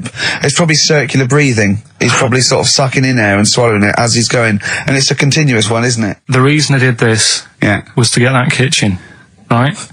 Now, Brilliant. as we speak now, right? Builder's in the flat. He's been annoying me. Of course he has. Of course he has. What's he been doing? When he turned up on Monday, right? Yeah. Wanders in, and the first thing he says to me is, said, the pub across the road, is it any good? I said, well, it doesn't matter, does it? You're working on the kitchen. Think of saying that to a builder. Probably making conversation. Probably meant, do they do a toasted sandwich? Because I've got a half-hour lunch break, not an hour, like Karl Pilkington. So I'll probably then get a nice, cheese and tomato sandwich. Is that genuinely what you said to him? Yeah. So Suzanne had to go at me saying, why have you said that? He hasn't even started on it yet. I cannot believe that. You're unbelievable, Karl. And you say it's us that are rude, crass, I wasn't being thoughtless. rude. I just was letting him know. Do you know what I mean? I know what He they're up knows to. what he was there for. He had it down on his little docket. Do the kitchen this week. Yeah. He didn't come there and go, what did I come out for? Was it to go to the pub for a week? Why am I wearing these overalls? Yeah. Who's the little bald mate twat insulting me? Let me just check. Let me call the head office. I wasn't having a go though. I mean, they should have finished it yesterday, and they're there now, Yeah. on their own. And what annoyed me is they turned up late today. Hold on, Karl. I've just realised something. They're probably listening to the radio. This, I assume, tuned to XFM, isn't it, in your kitchen? Yeah, but they don't know it's me, do they? Do you know what I mean? No. They'd go, he's got a whiny mank voice as well. So's the bloke who owns this place. And the bloke who owns this place, when I said, what's that pub like across the road, said, well, you won't be bothering that. He's working on this. No, he won't be able to put two and two together, will he? You've suddenly, the penny's dropped, doesn't it? You've suddenly realised. Look at his face! Yeah. He's suddenly realised they might know it's him. And they could be listening, and they're going to clean you out, mate. Oh, if you are the builder working in, where is it? I won't say the address, but it's, Central London, isn't it? yeah. Go Yeah. mental. Have whatever you want. Opposite Seriously. that pub that you Yeah. like, that you're, They'll probably be in there now, so he won't be listening. oh, insulting You know what I mean? a That's the British further workman. He should So have been in just go today. mental. He should have been at 8 this morning, Just which annoyed go me anyway. mental. Why? I really don't understand why they've got to start so early, right? Yeah. But he said he'll be there for 8, turned up at 9:30, right? Wanders in, and what annoys me is, he could have left all this downstairs. He had a paper under his arm, Yeah. one of those crossword books, and a pot noodle. Now, I'm not being funny, but most of them take up quite a bit of time. A crossword book, he's not happy with just the one that's in the paper. If you're listening, if you are the builder that's listening now, doing Karl's flat, what about pissing in the laundry basket? Longview and further on XFM 104.9. Ricky Gervais, Steve Merchant, Karl Pilkington. Yeah. The Holy Trinity. Yeah, going well at the moment. Not bad, Going not well. bad. You were just talking about foreigners. Love 'em. And I'll tell you something, I've been meaning to ask you this for a while, because I know you're a very well-informed man. You Yeah, are very political and sort of liberal and that. Yeah. How does Chinese work? But the language, I can't figure it out. no one knows. I can't figure it out. No one knows. It's not like any other language. No, it's not. It's- It's not. You know, Either spoken or written down. Well, it's not written down, it's... well, when it's written down, it basically looks like kind of little children's drawings of those little paper houses that Chinese people live in. Well, that's what You know what I it mean? is. So- It is And a it's little- loads of them, hundreds of them from what I can make But I mean, out. even French have a go. It's not even the French got right words, but they've got some of the right they're trying to sound letters, like English. and they're going, "Oh, hello, how are you?" And it's sort of they're Exactly. trying to do the words, but there's just something wrong. I think it's like a speech impediment. I think. Exactly. Yeah, Germans are similar. Yeah, Germans are going, how are you? And they're trying to do the words. trying to They're speak just English, but it's whereas just coming out Chinese, of it. no effort. It's just, I mean, can you imagine what we just played? Or in fact, can you imagine the last 50 minutes on Radio 1, on The Breakfast Show? Well, we can pre-record it though, so I wouldn't have to get up early. Sure. That's not your point, is it? That's not really No, it. your point is the quality of what we're doing, not well how early it is. Sure. Get it. What yeah. would you provide though, Rick, do you think, if you went to Radio 1? What sort of, because I mean, obviously, Wank, oops. I can do all that. because obviously our time at XFM is going to basically, we're running on empty, aren't I'd we? be the furry shreddy. Right. Yeah, so I'd get that. Would you have some wacky catchphrases? I think I would. You'd bring back Holy Fook, presumably. Holy fuck, yeah. Oh, ding dong. Oh, hello, it's my little Chinese neighbour. Hello, what's your name? My name is Holy Fuck. Hello. Look at Carl, he's just going, oh I don't know God. why you didn't even do the Chinese accent that time. Well, that'd be racist. Okay, sure. I mean, yeah, Sure. it's just his name's Holy Fuck, and there's nothing Nothing wrong wrong or with that. funny about that. No, so yeah, you'd have that. You'd have have that. crazy comedy characters. You'd probably have some wacky quizzes. Yeah. Oh, look, it's Dirty Old Queer. Hello. No, I'm not. He's a new character to me. I'm quite excited. He sounds very modern and contemporary. Yeah. A new spin Yeah. on an old idea. Yeah. Just tell us a little bit more. Oh wow,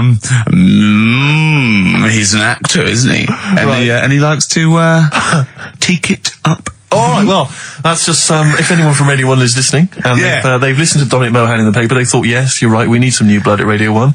Ricky Gervais has got a myriad of comedy characters. Yeah. Whack, whack, oops. I can do sound You effects. can do sound effects. So- you can probably do funny voices like Chris Moyles, couldn't you? Yeah. Wow. Not as good, but I mean, I can... What about comedy songs like Moyles? Again, not as good, but I mean... Do you remember when Moyles rather hilariously changed the words of This Is My Moment by Martin McCutcheon to This Is My Motor? We listened to it, though, didn't we? Unbelievable. I remember when he was doing a competition, this was pathetic, wasn't it? We were listening to Radio 1 once on our site, and I don't know why, we just wanted to, I think it was research, wasn't it, for The Office? Yeah. And he was doing this, he had to phone in with... We were listening to Idiots. And no, I'm not saying that. And he was doing this competition, you had to call in with some songs that are golf related. And people were phoning up going, drive the cars. He was going, drive the cars, good. And I was on that phone, I must have wasted about 40 quid, and I wanted to get through and go, hello, Chris, it's not Milesy, yeah. Derek here, I got one. Oh, go on then, Derek, what is it? Something like Spandau Ballet with golf cart and that. And I just wanted to, and I waited. And just, I thought the joke's on us. Yeah. I waited on phone bill just to say something stupid. Oh dear. Oh. This show's better than this. Yeah, anyway, if you've got any hilarious golf-related song titles that you'd like to email in... What's the number? Oh, let them email in. ricky.gervais@xfm.co.uk. What would a song title be if perhaps we were doing something about, I don't know, air travel?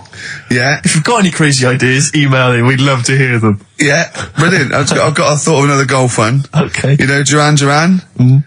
Something down the fairway or something, if they wrote that. Alright? Girls on the putting green? Yeah. Or something? Alright? Yeah. Oh, hello. Have you introduced you? My name's Holy Fuck. I'm Dirty Old Queer. I could do all that. Ding dong, whack whack, oops. There was a woman about 4 houses down. Right. Rough. Now, she used to wear leggings. Yeah. Now, they're a bad idea. They are a terrible idea. I agree with you there, Carl. If you're a lady of What the colour? normo Were persuasion... they pink? No, they were sort of black, but with all bits on them. Oh, right. Do you know what I mean? What, toast and Just just horse bits. droppings. Yeah, go on, yeah. And she used to... she's quite a big woman. Sure. Pauline Quirk, I think Yeah, we well, described her as. Look like a light bulb, which It is those kind of women that are attracted to leggings. Yeah, I know, yeah. They are drawn to them like a moth. To a flame. Yeah. She used to wear them, and that's what I remember when I read this piece. And she used to work on one of those sex line things. Right. Right, she used to do that. But What, was she, an engineer? the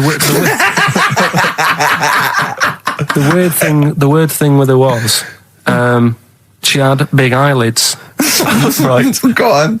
that were too big, and this is what I was thinking. What right? do you mean she had big eyelids? How big do eyelids have to be for you to go, they're big eyelids? What was she shoplifting with them? Would she come out of Dixon's with, like, radio stored in them? What do you mean she had No, big eyelids? it was another one of them popular things around our way. Do you know? Like, What do you mean popular things? They think didn't people have they go, oh, I'll tell you what, they're all the rage. Can I get some big eyelids, please? No. It was just like one of them things that people suffered with. Just big eyelids. They could hardly open their eyes. What do you mean? What do you mean? That's one of them popular things around where I grew up. People had big eyelids. They could hardly open their eyes. What does that mean? What sort of freak town were you born in? You had webbed feet people with big heads. You got women with big eyelids. What does big eyelids mean? Are you confusing her with the horse? Yeah. Did she have hooves? Look, what? That might be the last one ever, depending on whether Carl decides to come back Yeah. in October or not. I'm bored of it. I told you I'm bored of it. Why are you bored with it? I get bored quick with stuff. Yeah. I told Suzanne the other night how lucky she was. I haven't got rid of her yet. She's, you know what I mean? Things. Did you put on her soft music though first, didn't you? You didn't just like start getting that right. you opened a bottle of wine. You know you're a very lucky girl. Sorry? Well, I used to get bored with you and that. Yeah. Oh, dude. You're lucky you haven't pissed off. Yeah. Do you want to open the champagne or what? Well, she was annoyed the other Carl, night. what's that on your ear? Don't worry about it. Where'd you get out? Steve reckons in ancient Greece, right? it was better to shag a bloke than a woman. And I went, well, yeah. I mean, that's about the male being sort of a first-class citizen. Yeah. Much better, wasn't it? An aspiration the to point sleep with a was, Carl, beautiful man than a beautiful woman. Women were lower class citizens, Yeah. so therefore men were seen as higher class. So to have sexual relations with a man there was no shame in that. No. In fact, it was looked upon. And I as said, well, ancient Rome. I said, Nero, he'd sit in his big jacuzzi and he used to get, pretty boy men to just go into the water and just nibble at his testicles while he was having a wash. Do that. He did. No. Yeah. And he's not a gay fella. No. I mean, I don't know about Nero, but I mean, it wasn't a case of a big delineation between what was heterosexual and what was gay. It was just, whatever you. So what did this fella do then? This one who's having his. Well, having he his was little testicles? pretty much top boy, Nero, for a while. He was in charge. And and you did what you were told.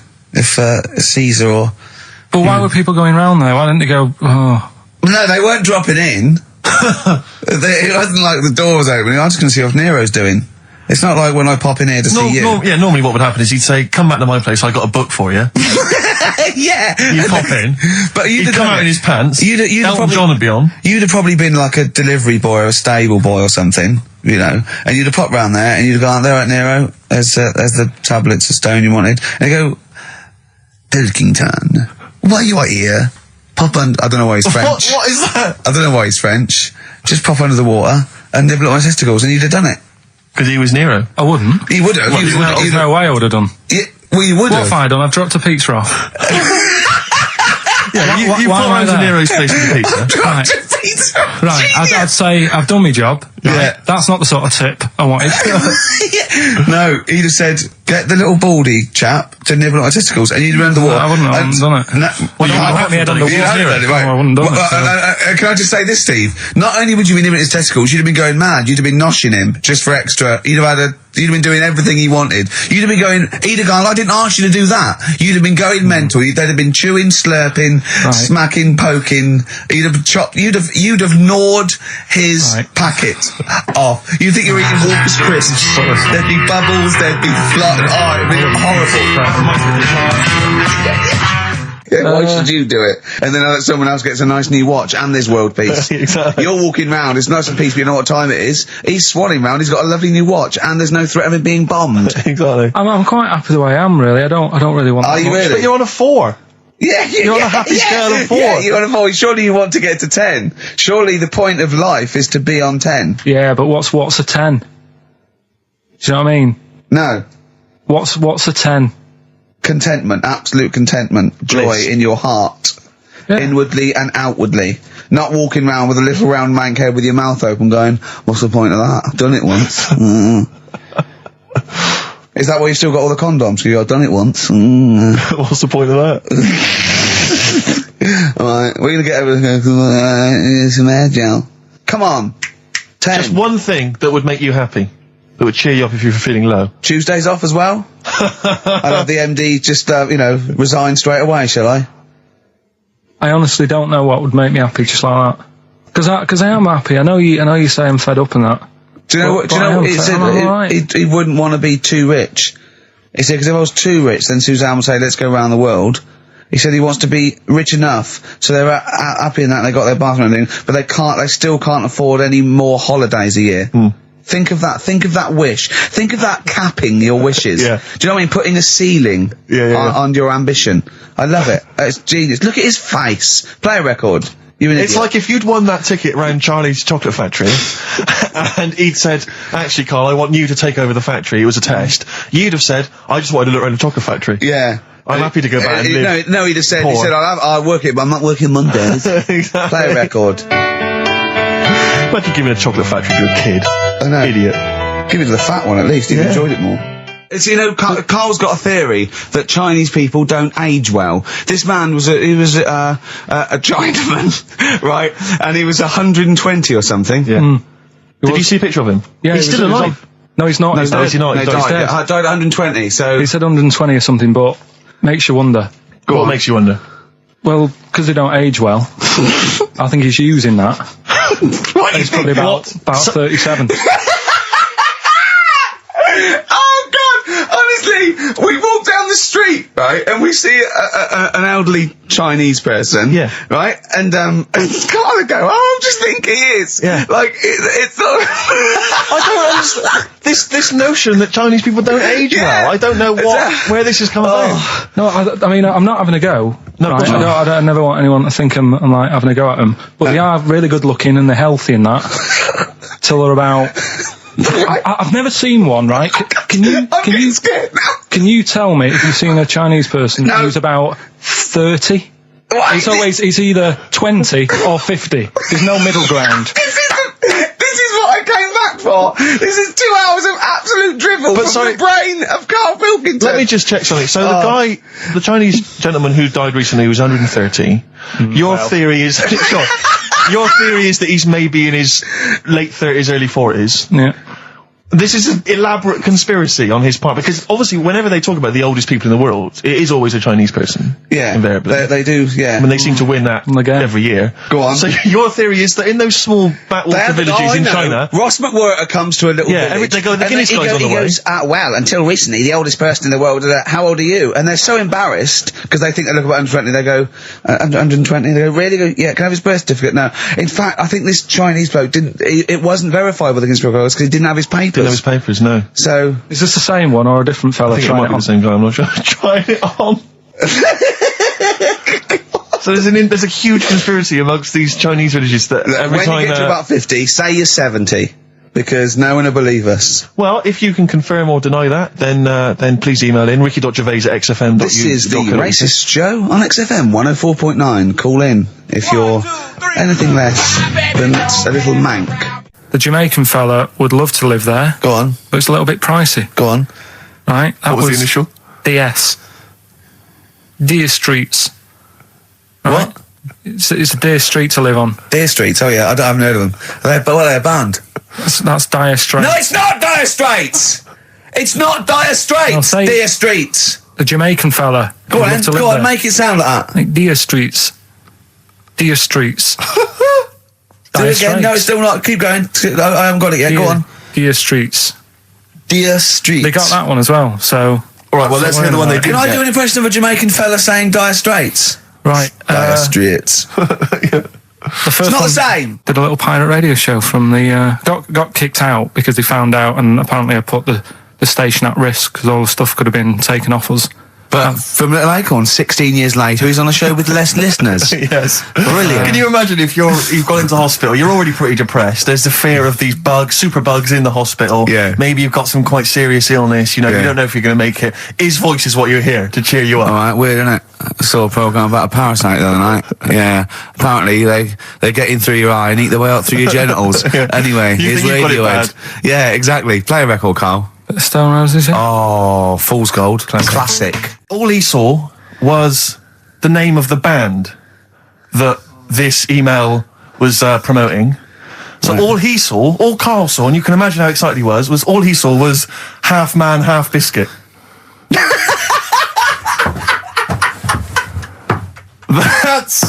That's all he saw. I've never seen anyone so excited! Oh, God! It was actually just plugging the popular joke novelty band How Half you Man, Half heard of them, Biscuit. then? Imagine how excited he was. That is fantastic. Man, half biscuit! Brilliant. Mr. Garibaldi. Oh, half man, half biscuit. That is genius. Oh, amazing. I just saw it, and when you closed it again... Yeah, but the thing is, if he hadn't have told you that, and he'd have erased it, next week you'd be saying about what they've done in scientists, they've cloned a man with a biscuit. He's got currants for eyes. Never go swimming. What? Never Okay. go swimming. Bong! Dwarf to live in a glass box. Dwarf to live in a glass box. Yeah, it's meant to be art or something. It's not though, is it? What? Meant to be art? Why is, yeah, well, whose idea is this? Is art, or is it someone hired a dwarf to live in their box? It's just a box, and he can even leave when he wants, apparently. He can, like, go, I'm hungry, I'm going for a walk, and he puts a little note. If it's Damien Hirst, he might end up in 4 bits. So just be careful. But to me, that's like that thing when I said to you about the woman in the jar. What woman in the jar? the woman in a jar. They go, oh, come and see the woman in a jar. And Yeah, then it's it a big turns jar. out it's a big jar. So Yeah, it's it's a like, big well, jar. put me Yeah. in there as well then. Exactly. It's not Yeah. special. Yeah. And that's the same with him. It's a big box. He's a small fella. What's good about that? What do you want to do, though, to compress matter? But hang on, it's not a world record-breaking attempt. It's supposed to be art. No, what's hard about that? Well, I'd like to What's try and hot justify about it. that? Oh, can we do a show for BBC Three? Karl Pilkington going around, what's art about that? Yeah. That is brilliant. What's art about that? I'd love that. Would you? I'd love that. Me and Steve are going to do a thing called Is Art Rubbish, where we'd go round and we'd chat about it. Yeah. But we can hand that over to you if you want to do that. If anyone from BBC Three is listening, Karl Pilkington, what's art about that? All right? Weird, isn't it? And what would you go around like Sensation and things like that and Saatchi and go and... Dali and that. You put a sheep in formaldehyde. What's art about that? Our butcher does it. All right. Weird, isn't it? I mean, I think we beat the second language by about double. What language? I think in English we have got about, I think Russian second, but I think we got twice as many words. So there are obviously things that we say that cannot really be translated. Yeah. And so, ours is just great for obviously poetry and... It makes sense when you think about things like blancmange. Blancmange That would is be like good, yeah. wobbly pudding. I know. In English. But I think if there are, I don't know how many there are, someone know. So there's about 100,000 possibilities, right? I think we probably know, as educated people like us, Steve, we probably have about 20,000. Sure. Right? I really don't think we need that other 80,000. No. I can't, I'm not walking around going, I don't know what they're talking about. Exactly. I'm really, what did he say? What is that? I mean, that happens possibly once or twice a year when I go, what does that mean? Yeah, Do you know what I mean? Carl, you look bored, mate. We had a real I conversation think there. he switched off when I said forsooth. Bruce Forsyth, you know him. So much better than last week. You know him, don't you, Carl? Put a song on, yeah? Yeah. Yeah, boards. Okay, there was a monkey, right? Ah, no, he's No, he's wait, freaked out. right. It was a professor of English. Don't believe a word. Thin Lizzy on XFM 104.9. I'm Ricky Gervais, with me Stephen Merchant, and over there, Cam Fools. Is that your impression of me? Yeah. Yeah. Yeah. The rock one's better. The rock was... Yeah, you shouldn't try and be a DJ. Yeah. Yeah. Growing up with Diano Tuesday night. Carl reckons the gays got out late. Yeah. He played, his favourite song is The Killing of Georgie, right? Right. And he went, yeah, but would it have happened if he'd have been, going out a bit earlier? Yeah, well, no, fair point. Yeah. Is that song time specific then? No, but he reckons he probably got, because he was out late. Oh, right, okay. He said there's one that works here, sometimes he doesn't go out till midnight. But, Try it if you want. I'm not fussed, do you know what I mean? Think about it. Fust is making an appearance! Fust wasn't there before! Do the clue again. Do the clue again! Initials SC for that one. Do the clue No, again. I don't want to do it again. Do you haven't finished it yet? I have, that's it. No, do the clue again. I can't do it again. Do the clue again. Buy it if you want, I'm not fussed, right? Shop around, come back. It's up to you. I'm not pushing you into anything. It's all right? up to you, wasn't there? SC for that one, right? And the final one, that's good. I can play 10-pin bowling again. Okay, and what's the clue? Christ. That's O for that one. Oh. All right, so they're the Okay, three now I things. assume that I'm not going to bother to look, but I assume there's a jiffy bag of taps Yeah. which people can win. All right, well, great, good luck. Ricky.gervais@xfm.co.uk is the email Play a address. record. Thorns. No, buy it if you want. I'm not fussing. Come back, have a look around. I'm open Wednesdays, by the way. Shut up, for. See you later. Knob body has been that lucky before. Brilliant, all right. Okay. Or you've got get a lobe of this court case. Right, okay. Not bad, I'm going interesting. for knob body. It's been that lucky before.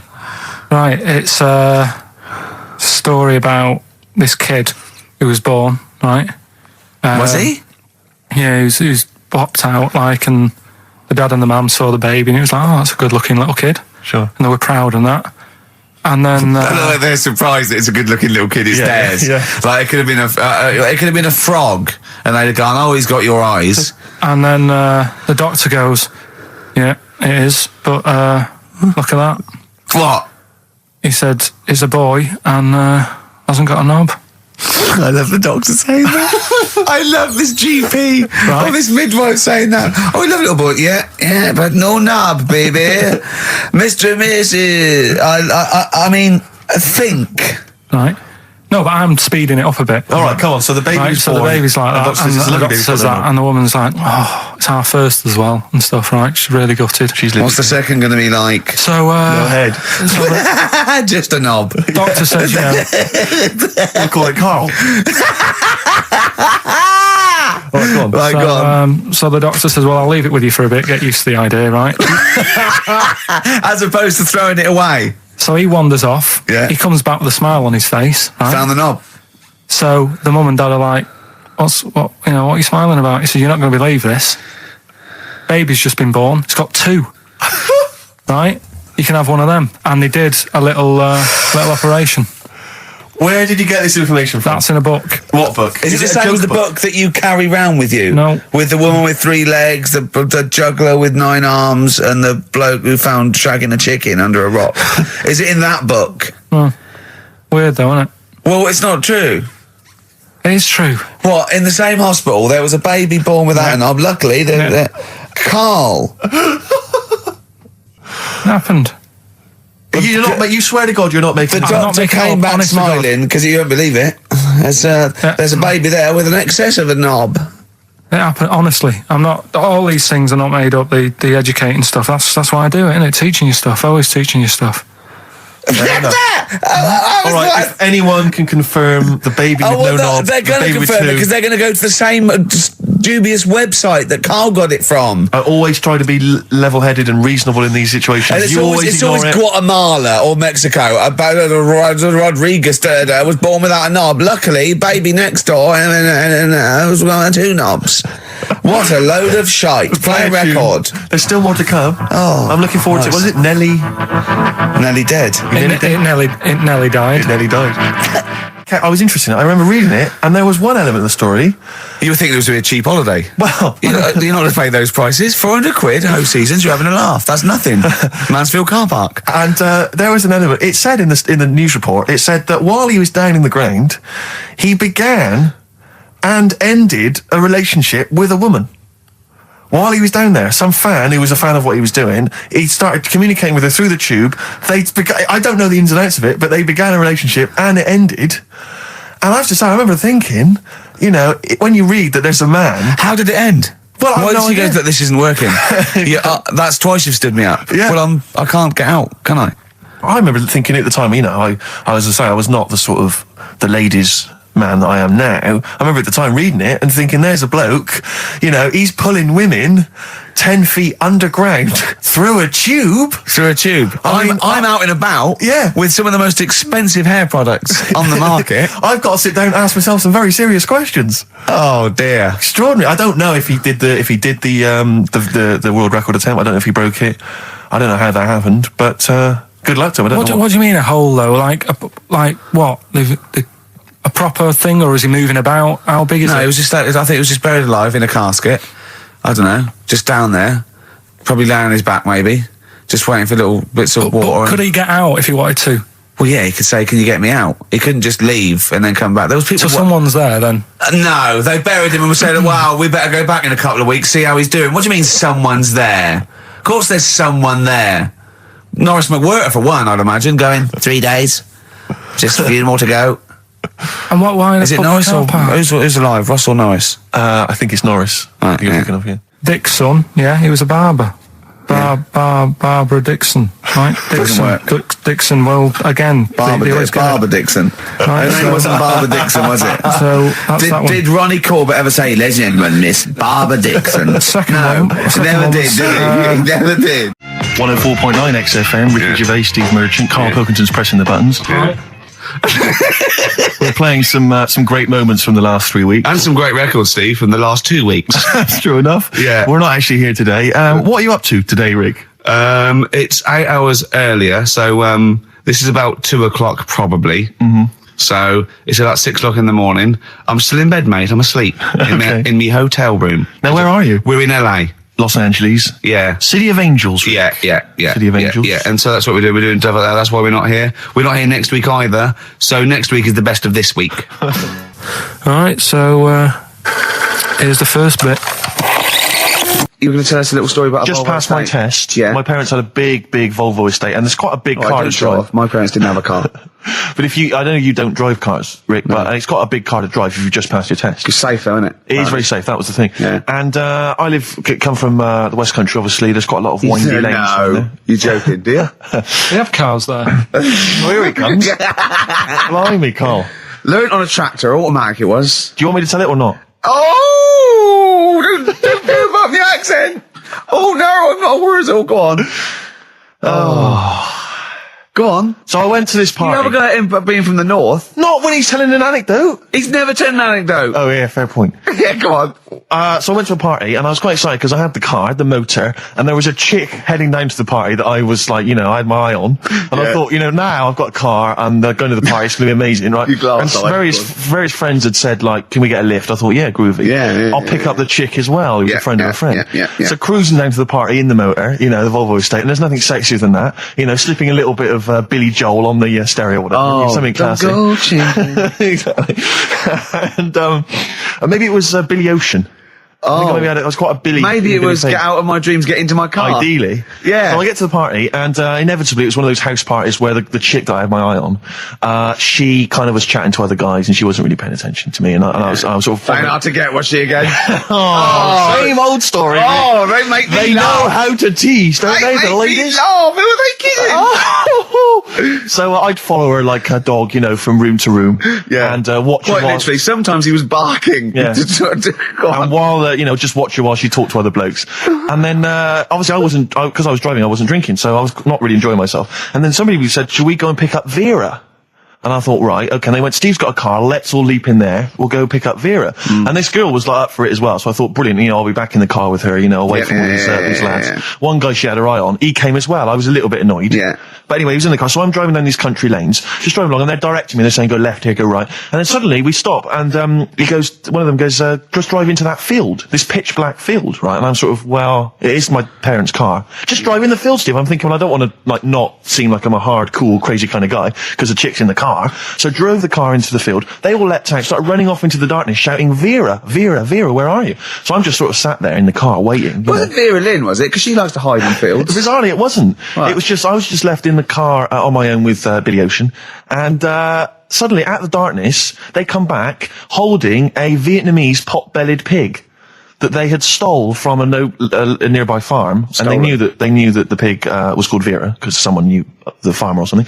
Anyway, so they got this pig, so now they're going, I'll put the pig in the back of the car, we'll take it back to the party, it'll be hilarious. I'm thinking, well, I'm not sure I want a pig and all its, piggy crap in the car, right, crammed in there. But they say, yeah, so obviously I'm thinking again, I don't want to look like I'm, a nerd.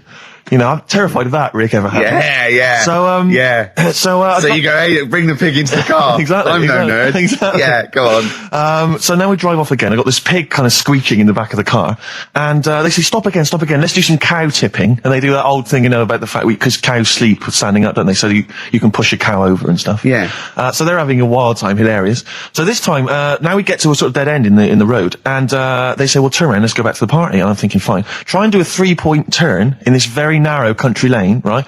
Get the Volvo estate wedged horizontally across the road. Can't get it out, just can't seem to sort it out. I don't know what, I'm panicking because there's a pig in the car, right? And, local disgruntled farmers, right? People drunk, partying, probably off their head on some kind of weed, Rick. Well, was it loads of blokes with pitchforks and flaming torches Exactly. going, burn him. He's playing with our pig. Exactly that. And so that, I was so terrified that all I could think was they're gonna have to send a helicopter to lower a magnet onto the top of the car to lift the car up and put it the right way around. You used to read a lot of comics, didn't you? Yeah. So, do you know what I started doing? What? Crying. Did you really? Yeah. Why? Just started crying, just very slightly, started getting upset. And the other guy that the girl fancied, he had to get into the driving seat and sort it out for me by slowly edging forward So and that's backwards. the worst bit of the whole story. Yeah, edging slowly back and forwards. He just sorted it out, just slowly worked the car back round, and then we were off. You were just gently weeping. Just gently where weeping in the back. The bloke had just taken the bird that you saw from a distance. Exactly. That was basically your wife in your head by then. Oh, yeah. Was it? I can't We were believe it. happily married with a pig for a child. Don't joke. That could happen. I know. The pigs come, if you like. Sorry? What did you say? What did you say? What did you say? When you do what, Carl? What? What did you say? No, what did you say? Because I don't want to have to go to the radio authority again. What did you say then? Just remember. We are going out live, Carl. Yeah, remember Tom Binns, right? What did you say? What I'm saying is, why were they shouting Vera? Because pigs don't come to the name, do they? Hey? I don't know the ins and outs of pig, how to lure a pig into your trap. Can I just tell you some very, very interesting things about pigs? Please do. Right. One, everyone knows they have a corkscrew-shaped penis, right? A corkscrew-shaped Yeah. penis. That's the tail, isn't it? Two, they can't look up. They can't put their head back and look up, right? Three, they can have a 30-minute orgasm. Rick, is it only pigs that have got a corkscrew-shaped penis? No, and landlords. Okay. Very handy. Here's one for you. Go on. Like insect facts and stuff. Go on. If a man was a flea... You could jump over St Paul's Cathedral. No. What? Wrong. It's gone up now. It's... the big wheel. The big wheel. It's The gone Millennium up Wheel. now. It's gone up now. Play a record. You're the best. Right, here's the last clues of the year. You had, there's a load of letters there asking for advice. Put them on Claire's desk. Go that on, was no idea. F. That was for foreigner. I don't know what you mean. Claire Rayner. She took advice. She gave people advice. So that's a foreigner. That is shit. Right. I'm sorry. That might be Christmas. That is absolute A garbage. lot of people got the right answer. I know. Well, that annoys me even more. Number The two. second one, ask your mum. Foreigner. Yeah. Foreigner. Second one, ask your mum if you should. That was S. That was Shalimar. Shalimar. Right? No, bizarrely, what was the clue there? Ask your mum if you should. No, we got a lot of people saying Smashing Pumpkins is the answer to that. But I don't know who's saying that today, Mum. Smashing Pumpkins. Merry Christmas, Mum. Smashing Thanks Pumpkins. very much. Nice bollocks. Yeah, exactly. Oh, that's great. That's great. Right. Smashing Pumpkins. Your dad bought them for me for Christmas. Yeah. And the last one, Lovely plums. What, my Victorians? Oh, God. right, we've got to wrap it up. Come on, then. A couple of people were arguing in the supermarket at the fruit and veg counter. That was B, that was banana drama. They were like having an argument. What do you mean banana drama? What, no, wait. What group is banana drama? What group is banana drama? So, You're a fool. You're a twat. When you say that, but you accuse Carl of that, you're also accusing lots of the listeners, including the winner, Nicola Rogers, of London, and she wins those great prizes, and she got them bang on, so... Banana drama. so can we finish there now? Yeah. Yeah, What do you mean? What do you mean? Can we finish there now? Just play the ads and go. What? No, what are you talking about? We're going to play Johnny Jones River. all Play day. that then. Goodness me, Carl, look at you. We haven't got time. Merry Christmas, Carl. Merry Yeah, Christmas. yeah, Carl. enjoy the show. Let's give him a little kiss. Oh, little kiss. Oh, no, I with tongues, it's Christmas. Stop messing about. Get off! Right, anyway, Rockbusters. Yeah, go on then. I give a cryptic clue Yeah. and a letter, and it makes up a band. He Right? never said the word cryptic a few months ago. I love it. Do you know what I mean? I feel it's like our own little Eliza Doolittle. Yes. Right, even Richard will like this one. Mm-hmm. Here we go then. First one. There's three of them, Go on. and you email in. If this doesn't turn Dickie round, nothing will. This is an email-only competition. Email only. Right, here's the first one. Initial is B, so it's B. a band starting with B. Okay. And the cryptic clue is, I don't like them birds. They shouldn't be allowed in this area. I don't like them birds. They shouldn't be allowed in this area. Next one. Right, the next one. He doesn't like women, yet he's got a couple of kids. That's a bit weird. Is that a cryptic clue, or is that just Is that just a thought? a general point? Is that yeah? That's the cryptic clue. Okay. And the initials there are PD. Okay. And the last one. Oh, got that one. That's terrible. That's terrible. Okay, quickly. Oh, God. And the last one is that bloke who does. Come on! It's making me laugh. Come on, Carl. Be professional. Right, the last one. Right. I can't do it. It's making me laugh. Oh, come on. I'll come and read them then. No, hang on. Come on, Carl. Right, here we go. They don't do this on Blockbusters on TV, do they? No, come on. Right. That bloke who does sport on telly. He's got a little kid, right? Initials DC. What? Is that, was I'm that the completely clue? confused by that. Was that the clue? Yeah, that bloke who does sport on telly. Yeah. He's got a little kid. Initials DC. Okay, is that a band? Or an artist? It's well, I'm not A going to tell you. cheese. I'm not This is a gonna tell you. well-known sandwich. Is it? What is it? Is it a band or an Right, artist? so just quickly recap. That's, Okay. it's a Come B. on, Carl. Right, Come on. Quick recap. The first one is B. I don't think them birds should be around in this area. Right, that's B. Right. Second one, he doesn't like women, yet he's got a few kids. It's a bit weird. That's PD. And the final one, that bloke who does sport on the telly, he's got a little kid. Right. DC. All right, and it's ricky.gervais@xfm.co.uk if you want to enter for Hellraiser. Oh, I'll tell you what, continue to do a little theme here of like some old stuff people haven't heard of. If you're under 30, you probably never heard of this band. It's also a new thing I want to introduce. It's Show Up Camfield. Camfield talks the talk, he doesn't walk the walk. He doesn't play some rock classics on his show because he's scared. I'm going to play the tracks that Camfield's too scared to play. This is Kansas and Carry On Your Wayward Son, alright? Placebo. Bitter End on XFM 104.9. This is pre-recorded. We recorded this a couple of weeks ago, before Christmas. Hope you had a great Christmas. If you didn't, not our fault, really, is it? Nothing to do with us. Would have thought we'd have. We're well over time because we've got plenty of cash now, thanks to a lot of you who probably bought the Office DVD. Yeah. Probably got And if that you in haven't stock. yet, and you've maybe got vouchers or money, still available. Still there in the shops. Still available. You can still make it the best-selling DVD of all time. Please. Please do. Yeah. Please do. I'll tell you what you want to hear there before you make your mind up. I'll tell you what, if you like this next clip, go and buy the Office DVD. I think you will. It's a brilliant clip. It's the one where we talk about, well, it is self-explanatory. Yeah. Badly Drawn Boy on XFM 104.9. I'm Ricky Gervais, with me Steve Merchant and Karl Pilkington. I'll tell you what, the Sony's then. Oh! This Thursday at the Grosvenor House Hotel. Yeah. Everyone in radios, anyone has entered their show in different categories saying, they get it down to, Winners this year included the brilliant Dominic Mohan, former showbiz editor of The Sun. lots of people won. Lots of people won gold. Lots of people won silver. Lots of people won bronze. We didn't get a sausage.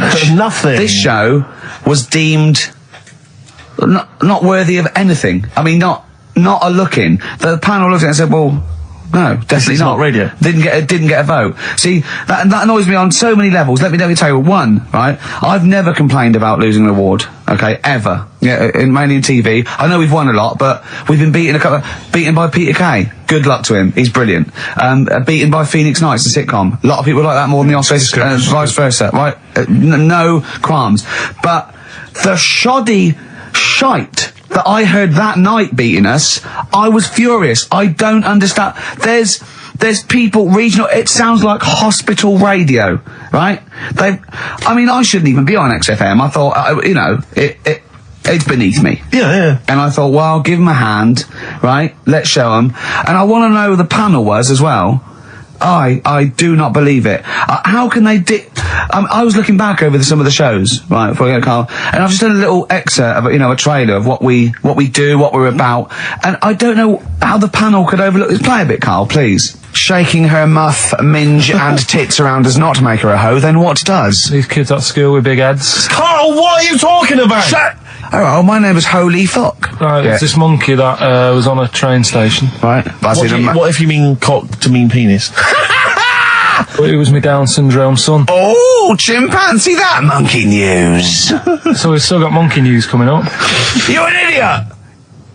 You know what I mean? That's, to me, quality broadcasting. I don't know how they can say that isn't worthy. That's what we sent in to the Sony people. They listened to that. How they didn't think that was dynamite stuff, it doesn't make sense. Actually, I've been thinking about this since Thursday because I've been a little bit down in the dumps. Yeah. What I think it is that with the TV show, the TV stuff we've done, Rick, we put a lot of work into that. Yeah. We get the script, we got the script, we spend a lot of time on it. What this show is about, it's very much about spontaneity, it's about our personalities, and I don't think we're ever going to win an award for our personalities. I think that's where we're going Do you know wrong. what I think? I think that when we're together, with the auteurs of The Office and, and we're strong on it, and with just two, we write it, we direct it, we cast it, we even worry about the font and stuff on the, we do everything.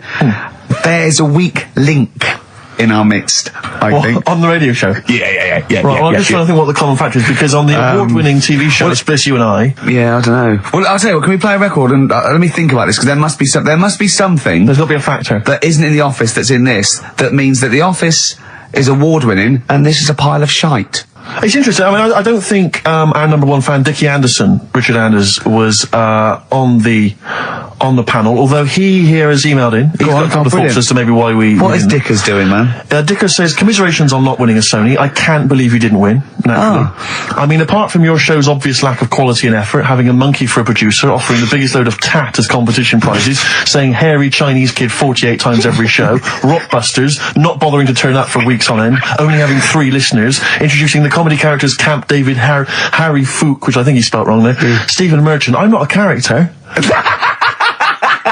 Apart from insulting every race, religion, and sexual orientation, bickering like schoolgirls, We haven't done everyone yet. We have not insulted everyone yet.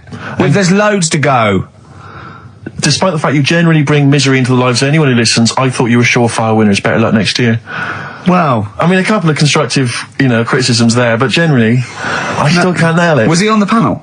Well, I don't think so. Well, he's a fan, so. Yeah. Well, no, he's clearly a fan. I mean, he obviously loves the show. He has hit the nail on the head. Oh. Which.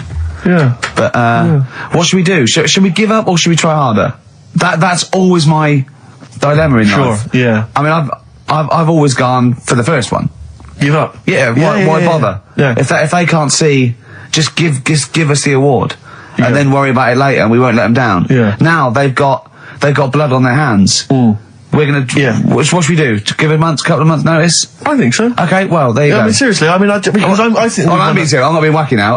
We haven't told Andrew, but I think we've won our course with this show. Yeah. So let's. Okay, we'll give it a month, and it's because the Sonys didn't give us anything. Play a record. Yeah. There you Well, go. you got to do a bit longer than that. No, we haven't. Got to give a month's notice. No, you got to work till about September if you're going to. No, we haven't. No, we give a month's notice. We, whatever. Give the money back somewhere. Well, you give your money back. Yeah, I know. What are you going to spend your 80 quid on? True. A quick query for you. This is from Jay. He's got a problem here. He says, my parents won't let me ditch my studies. He's currently reading modern languages at London University. Sure. He wants to follow his dream, but his parents won't let him, of being a dancer. Carl. Worse than that, he says that they're trying to arrange a marriage to a bunch of minging daughters of people they know from good families. He doesn't know what to do, so he's got the arranged marriage coming along, and he's also got, he basically wants to be a dancer. His parents are forcing him into something more practical. Well, the first thing, right, I don't think Live your dreams? The arranged marriage thing is such a bad idea. Okay. Because I think too many people go on looks. Right. And then you soon get bored of that, and you find out the person who you're knocking about with, it's actually not your type. Right. Why don't you arrange marriages for people? Well, I'm just saying, right, so I'd say, Jay, go along with that. I wouldn't worry about it. Okay. I mean, if they're really ugly, then, don't go along with it. But if they're half bad, put up with it. That's Sure. all right. The dancing. Brilliant. Right? That's that solved. Brilliant. I wanted to be a dancer. After I did the boxing, right, I joined a dancing thing just near Man United's ground, right, called Twiggy's. Went along, I wanted to learn some moves. How old were you? Well, it was when Michael Jackson was pretty big, so about 83, 84, 85, something like that, around there. Wanted to do it. When I went, it was shut, and it had become like a warehouse for toilet rolls. So in a way, I wonder what would have happened. Sorry. How is that an anecdote about you going through dancing? You've told me before you did boxing for a while, you did dancing for a while. You had the true fight in the boxing. You didn't even get in the. That's not an. Imagine if that was a film. This is a boy's dreams of becoming a dancer. Oh, it's shut. Next on. I mean, how is that a story? Yeah, if that was Billy Elliot, do you think he'd have won quite as many awards? Yeah, brilliant. Footloose. All right, Yeah. I'm fed up. They banned it. Let's go. Oh, it's shut. Flash dance. First, there was. It's a warehouse. Never mind. I'm just saying, you'll find something else. I think I got a go-kart after that. I bought a motorised go-kart and kept myself busy with that. So.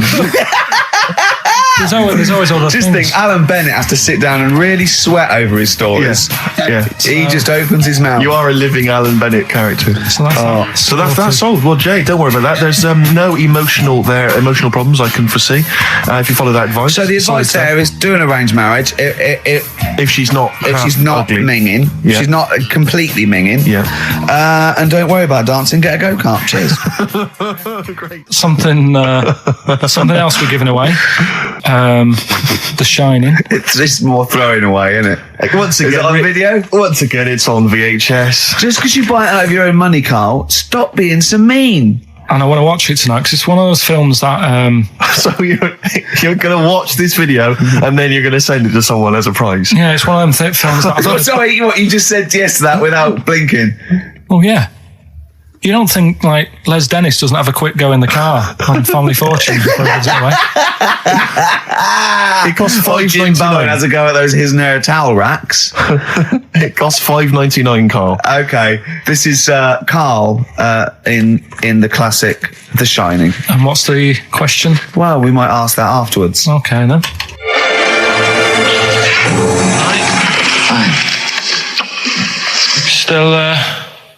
Still trying to write the book then? Yeah? Yes. Good. Funny, someone told me the other day, weird thing about a typewriter, the top row of letters, the longest word you can write is typewriter. I'll just show you. That's weird, isn't it? It's just the typewriter being... You're not in the mood, are you? You're in one of those grouchy moods again, like you get into when you're writing. Not being grouchy. I just want to finish my work. Yeah, just being a bit funny, a bit offhand and that. Let me explain something to you. Go on. Whenever you come in here and interrupt me, you're breaking my concentration. You're distracting me. And it will then take me time to get back to where I was. Understand? Yeah, but I just was coming in to try and cheer you up. You know, if you... I mean, I'm full of ideas as well. You know, if you're having a problem coming up with stuff, got loads of ideas you could write about. The other day I read about this airy Chinese kid. What do you want me to do about it? No, it's just that it could make a good book. Do you know what I mean? Sort of following round. That's swell. Well, I'd buy it. You know. But if you don't want to know, don't bother doing it. But do you know what I mean? It's just airy Chinese kid. It's weird because they're not normally that airy over there. Yeah, this kid cakes in it. But if you don't care, I wouldn't touch one hair on his goddamn little head. you don't have to touch any hair on his head. Like I say, he's covered. Leave the head alone if you want. Touch his hands. He's totally covered in it. But I love the little son of a bitch. well, don't go that far. You haven't met him, but I can sort it I'd out. do anything for him. I don't think you'd expect that much. Just take him to the barbers 3 or 4 times a week. You know, he's a good little kid. In fact, I'll do it. I think I'll write a book on him. Yeah? Do you think you can handle it? Yeah. You're not too busy, are you? Well, yeah, I'm pretty busy. I've got to sort out some monkey facts for the show this Saturday, but I reckon I can still... Why don't you start right now and get out of here? All right. I will. If you're going to be like that. Couldn't borrow a pen, could I? See you later. There you Haunting. go. Haunting stuff there. Karl Pilkington in The Shining. You know, in the film, Jack Nicholson goes crazy because the suggestion is he's maybe possessed by demons that maybe are in the hotel. But you know, if I was stranded in a desolate hotel, removed from all human contact with Carl, I'd go mental with an axe without being possessed by demons. That's more chilling to me. Trying to get some work done, and you keep wandering in. I'm trying to get Carl to spend a couple of days in the caravan with me, just for the head of it, and he won't. I've offered him money, won't I? I think it'd be a great laugh, wouldn't it, Carl? Oh, yeah. Great. That would be terrifying. No, I want to film it. I just The want two to of film you. it, like a little video diary. There's Carl there. He's just waking up. Well, If I was stranded in that would be like being. I may as well be with Freddy Krueger and Jason Voorhees That's more scary. The thing The two of you. is, Ricky doesn't mess you about as much as he messes me about. No, you see, you've given him an inch. You've given him an inch, and he's taken a yard. 12:30 got in today. In 30 minutes between 12:30 and 1. The old bin lid on the head. He wanted to do that again. Yep. Squeezing my head. Think he had a go at. And karate chop on the back of the neck. Yeah. All in 30 minutes. Who else can say that? That was Bowie and Waterloo Sunset. Love that. Love the original. Love Bowie. Bowie was my gig of the year. These are my singles of the year. These are our clips of the year. I'm Ricky Gervais with me, Stephen Merchant. We're just picking some lovely little bits and pieces. Do you remember when we talked about this?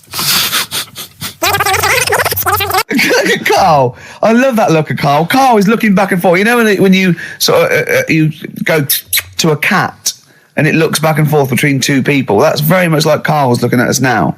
Or when, like, a child sees a midget or something in the street.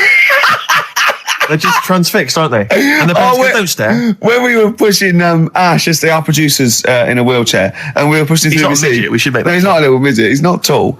But we were pushing him through the VC, and this little kid just came up and just stood in front of him and looked at him. Yeah. I just laughed. It was funny. Do you do that? I imagine you get caught staring at things. Do you go up to people with problems and go, Mummy, is that a monster? Well, I was telling you one about when I used to go with my dad in the taxi. Oh, yeah. What Tell us happened? this story.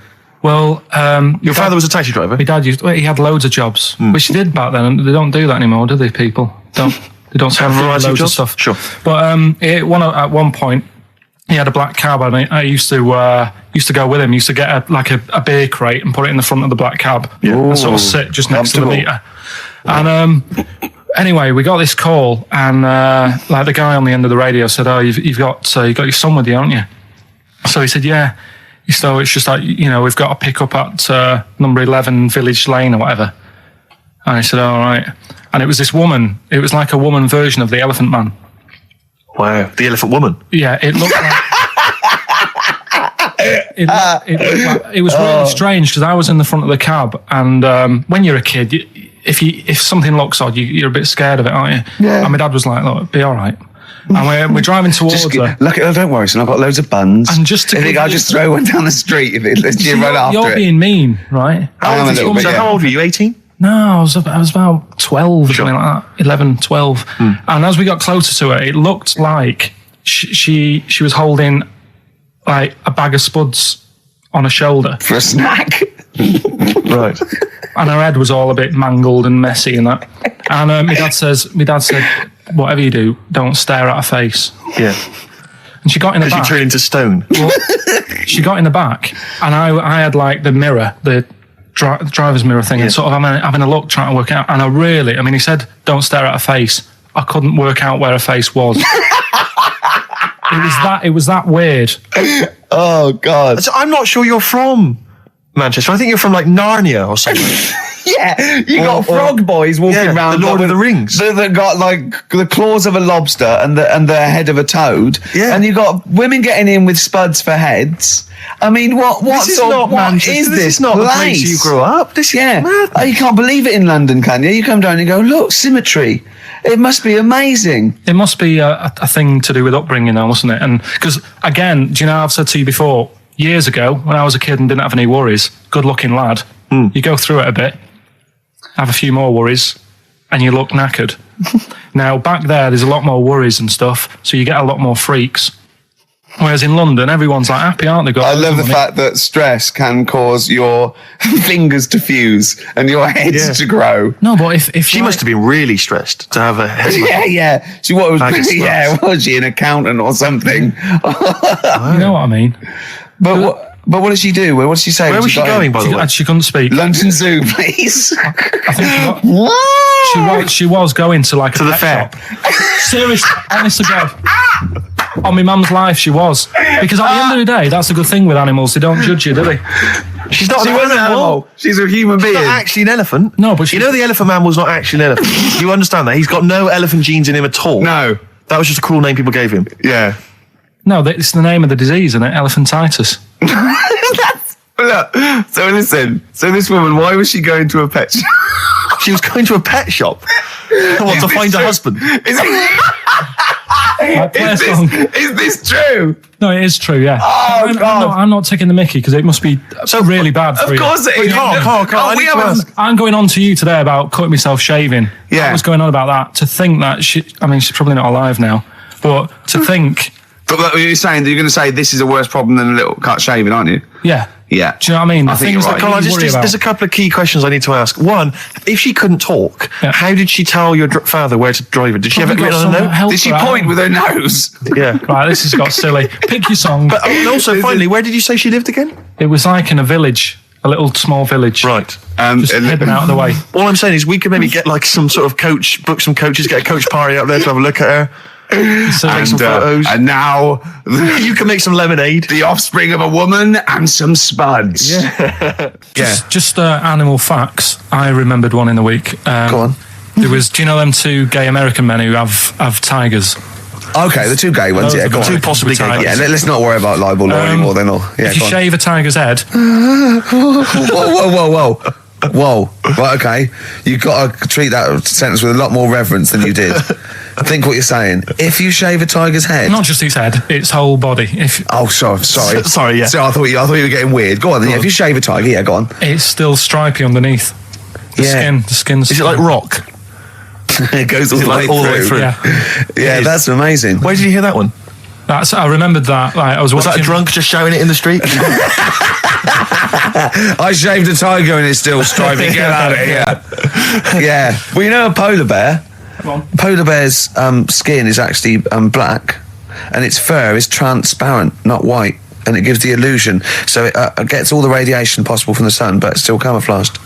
I didn't understand that, Rick. Sorry, you lost me. If its skin's black, A polar and bear's its skin is and black. its fur is translucent, And its fur is translucent. so why is it white when we Well, it's just because the light hits it and... the sun reflects on? Yeah, and it makes it look white, yeah. So if you look at each individual hair, it's actually translucent. So at there, it's night hair. it would be black. Well, everything is. Is it? Yeah. Oh, not bright stuff, Rick. You've embarrassed yourself. Play a record. Carl, more people from your past. Debbie Carr. Yeah, she was another nice one. What does that mean? Is that a euphemism? No, she was one of them that you'd sort of go, she's nice, but she'd never be your girlfriend. Do you know what I mean? She was, Not really. even though she was in the same year, she seemed a lot older. Right. And like, Wasn't a teacher, was it? there was three of them who all hung together, and they seemed to hang around like the older kids, the ones who looked like men. Do you know what I mean? They had, What did you look like then? Well, it's just that I had youthful sort of looks, whereas like the older ones had like beards and stuff. It's the gang of boys in the fifth form with beards. Were they smoking pipes? Come over here, me filly. Oi, Debbie Carr, come over here, you little beauty. She was like, I love that. They were hanging around with beards. There's the big boys. Oh, fishing. Lovely beards. What do you I mean? just see a whole row of George Bernard Shaws. Brilliant. How do you do in history, boy? Think got any? You're an idiot. Oh. they were like, I'd be there sort of punching people in the arm. Cause Oh, yeah. Oh, that's a great game. Oh, I love that. Punch people in the arm. Is that part of the Olympics now? it's I think it was exhibition this year. Right. But it's going to be a pro next it's going to be the Winter Olympics because you've got to do it in just a cap sleeve shirt in winter. Yeah. So you're playing that? She, but whilst I But was she didn't doing appreciate that. She used to go, ow! No, I always think whilst I was doing that, they were like the Charlie's Angels, and they'd be sorting out a mission somewhere because they were really like there was something about them that you thought, they're special. They were private detectives. What do they work for a man they never see? Okay, well, here's a name I'm interested in because, let me just tell you the name first. Adam Clifton. Oh. Go on, what are your thoughts on Clifton? He was one of them kids. He was all right, but he had that thing when if you didn't have enough milk, he had like wrinkly hands and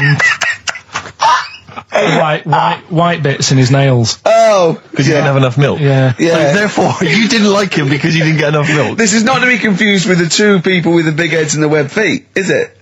Webbed hands. Well, this was I interesting. don't know, they weren't related. They must have been somewhere along the evolutionary sort of trail. Do you know what I mean? They must have come from the same sort of stock. No, you wouldn't have liked him. He's just one of them people. He was all right, but. Ash, and sometimes, lovely song. Got to apologise to our producer there because he was worried about. There was nothing wrong with it. It's just like saying, You like watching birds in the garden. Just that I think you're better than that. I know, it's cheap, isn't it, to say, like, we like I like tits. tits. Yeah, I like cocks. So we're a bit more literary now. One of my favourite things is Fanny by Gaslight. Really? That's interesting. That's interesting. I'm a big fan of Moby Dick. Oh the book, Moby Dick, yeah, not the medical condition. There's nothing in you. No, it's the big, horrible thing that used to swallow semen. Yeah. Now, in the winter, Steve, go on. There's nothing I like more than to keep my hands warm in a muff. No, sure. You mean those kind of furry things that sort of classy looking ladies? Yeah, posh ladies often put their hands in. You know when you have a nice, like a party and they're all leaving. Party, winter party. And you might take the wrong hat or something. There's nothing I like more than to see two posh women with their hands in each other's muffs. Oh, that's always and they're going, oh, this must be yours. Yeah, that is always funny. Yeah. That's always funny. Yeah. But seriously, no, I'll start this. You're right. I've got a degree. I just remembered that my favourite Beatles song is "Come Together." Yeah. Now we're going to stop this now, Carl, because it's childish. You're right. I've got a philosophy degree, for Christ's sake, and it's about time. Who's your favourite philosopher? Do you mind me asking? Well, I would tell you, except when I have a talk about it, I go into a Cockney accent. Really? So it can be like my favourite philosopher. I like a bit of Kant. Right. Is that Immanuel Kant, Yeah. the philosopher? Yeah. That's strange. Yeah. That's strange. What's his name again? Kant. Oh, yeah. That can be weird. Can be strange. Look at Carl's Look at his face. Look at his face. Join in, Carl. Undo your trousers. Just We'll let be it like hang Stan out. Let your Boardman cock hang when he out. told the Fokker joke. Yeah. We won't do local radio again for 10 years. 50 Cent in Da Club on XFM 104.9. We're playing our favourite singles of the year, Yep. and we're looking back over some of our favourite clips of the year. Did you have to have that thing done where they say, what side do you wear your member? What side you dress? They don't say what side you wear your member. That would hardly be a euphemism, would it? So they say what side you dress, sir. It means what side your little John Thomas leans, doesn't it, on rest, usually to the left, isn't it? Your little left testicles. If I said to you now, what side do you wear? Hang on. Do you know? It would be left. It would be the left. That's what I mean. If standing there, right, with nothing restricting it or holding it in or holding it up, right, it sort of leans. Your one ball is sort of like slightly back and lower, isn't it? And your little John Thomas rests there, so it's left. And the reason they ask it is so they don't put the tape measure up on the left and squash your willy or touch your willy.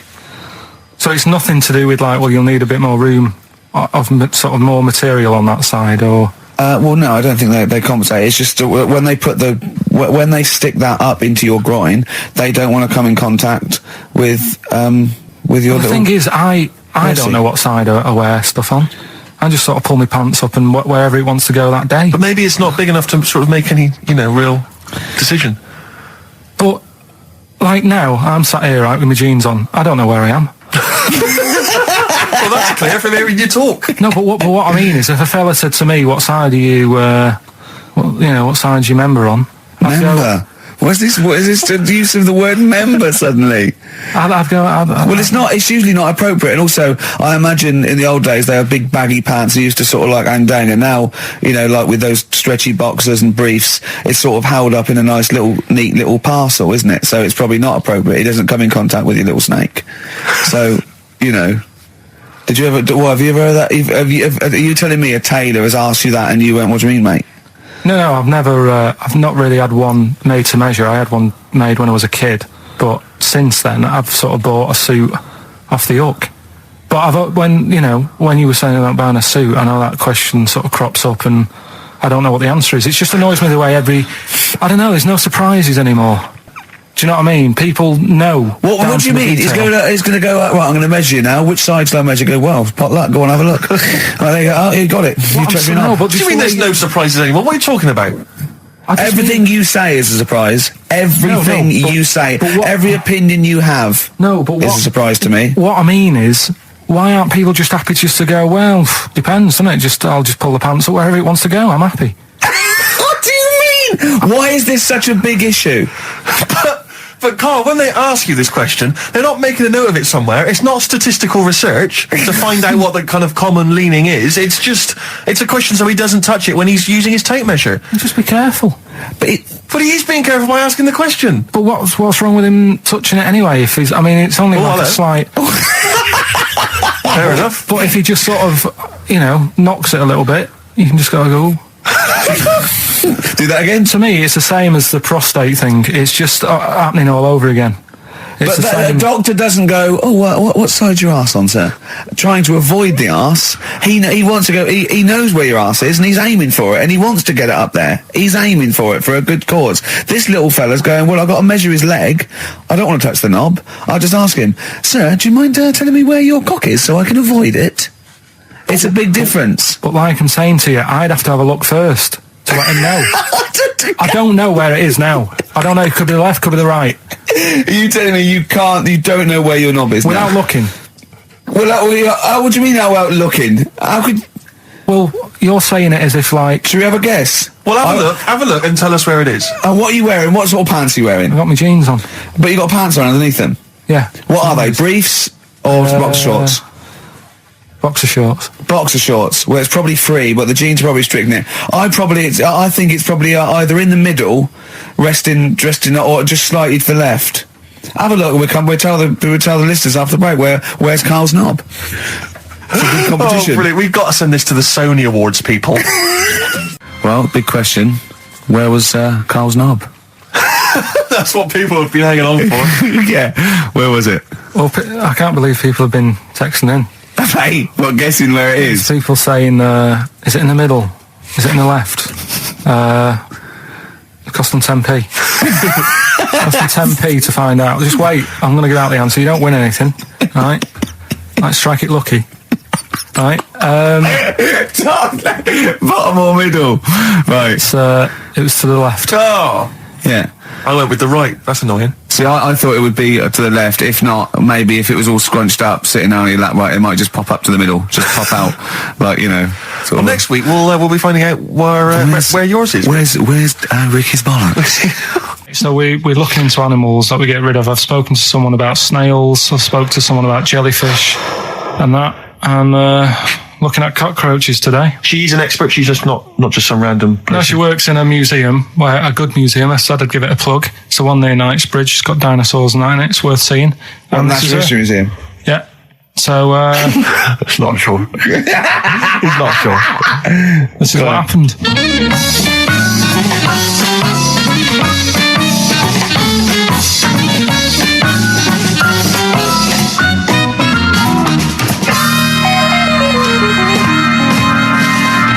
Now, what I'll do, I'll tell you as much as I know, and then you can fill me in if I'm right or wrong. And then at the end of it, we'll get to the bottom of whether we need them or not. Okay. All right. So, first of all, the first thing that I found out is that they have 18 knees. That's not exactly possible. They're insects, so they have 6 legs. Yeah. And a knee is usually the junction between femur and tibia. That's sort of classic human knees and every other animal knee. So with 6 legs, you can only have 6 knees. Could somebody sort of got mistaken for seeing one that was a bit double jointed? I think you're grasping at straws or something. All right. Well, we might have to come back to that one then. Okay. They can hold the breath for 40 minutes. Well, they don't do that because they don't breathe in the same way as us. They breathe through little spiracles, holes down the side of the body. So, no, they're not a very apt simile because the method of breathing is so different. What do you mean?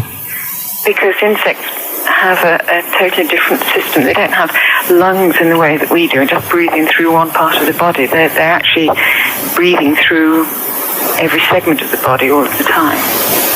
So even though they've got their mouth shut, they might be able to slide. Nothing to do with breathing. So only just feeding.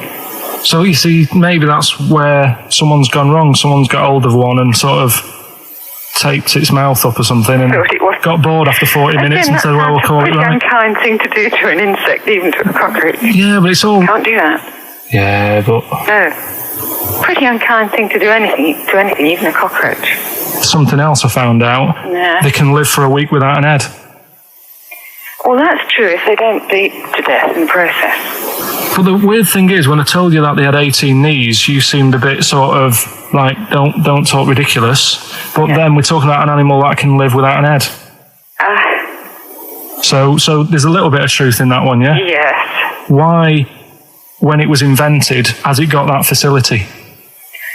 Say if someone said to humans, we could do that with humans, and, you know, if you lose your head in some accident, it gives you a bit of time to sort of go back to your family and maybe write them a note. You won't be able to have a chat, but write them a note saying it was my own fault and it was nice knowing you. Well, that would be a useful facility, I agree, but cockroaches are great survivors. I mean, they've been around for over 300 million years. They're one of the most primitive insects. All right. Well, I've also, is it true that they do a lot of resting? Apparently they can sort of rest for 75% of the time. Rest? Yeah, they just sit about doing nothing. It's probably true of a vast proportion of the world's fauna. I mean, maybe the 25% that they are working, they're really giving it some, so it might make up. They're probably searching out food and, they can slow down considerably. You can chill insects in the fridge and they'll become very, very quiet. You might think they're dead. Yeah, but I'm sure, you know, if we were sat in a fridge, you know, we'd go a bit quiet, wouldn't we, you know? Well, you might not know much about it, of course. Yeah, but... You're not quite reading the right sources. Well, I've been using the internet. I'm sure there are many useful sources that you could find there, but some of those seem to have been a little misleading to you. So you don't agree with a lot of what I've told you there? No. So cockroaches, can we get rid of them? No. So we're keeping them then? I would say so, yeah.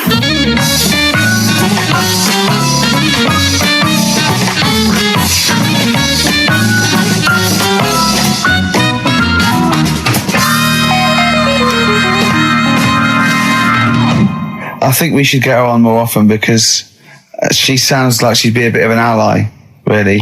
Because she knew immediately that you were talking nonsense. She even said, I think you should be more concerned about your sources, which I've been trying to tell you for a year. Right? The fact, I mean 18 knees, where did you get that from? It was on the internet. They can hold their breath for 40 minutes. I mean, I don't know what you read and take on. Mad world, don't it?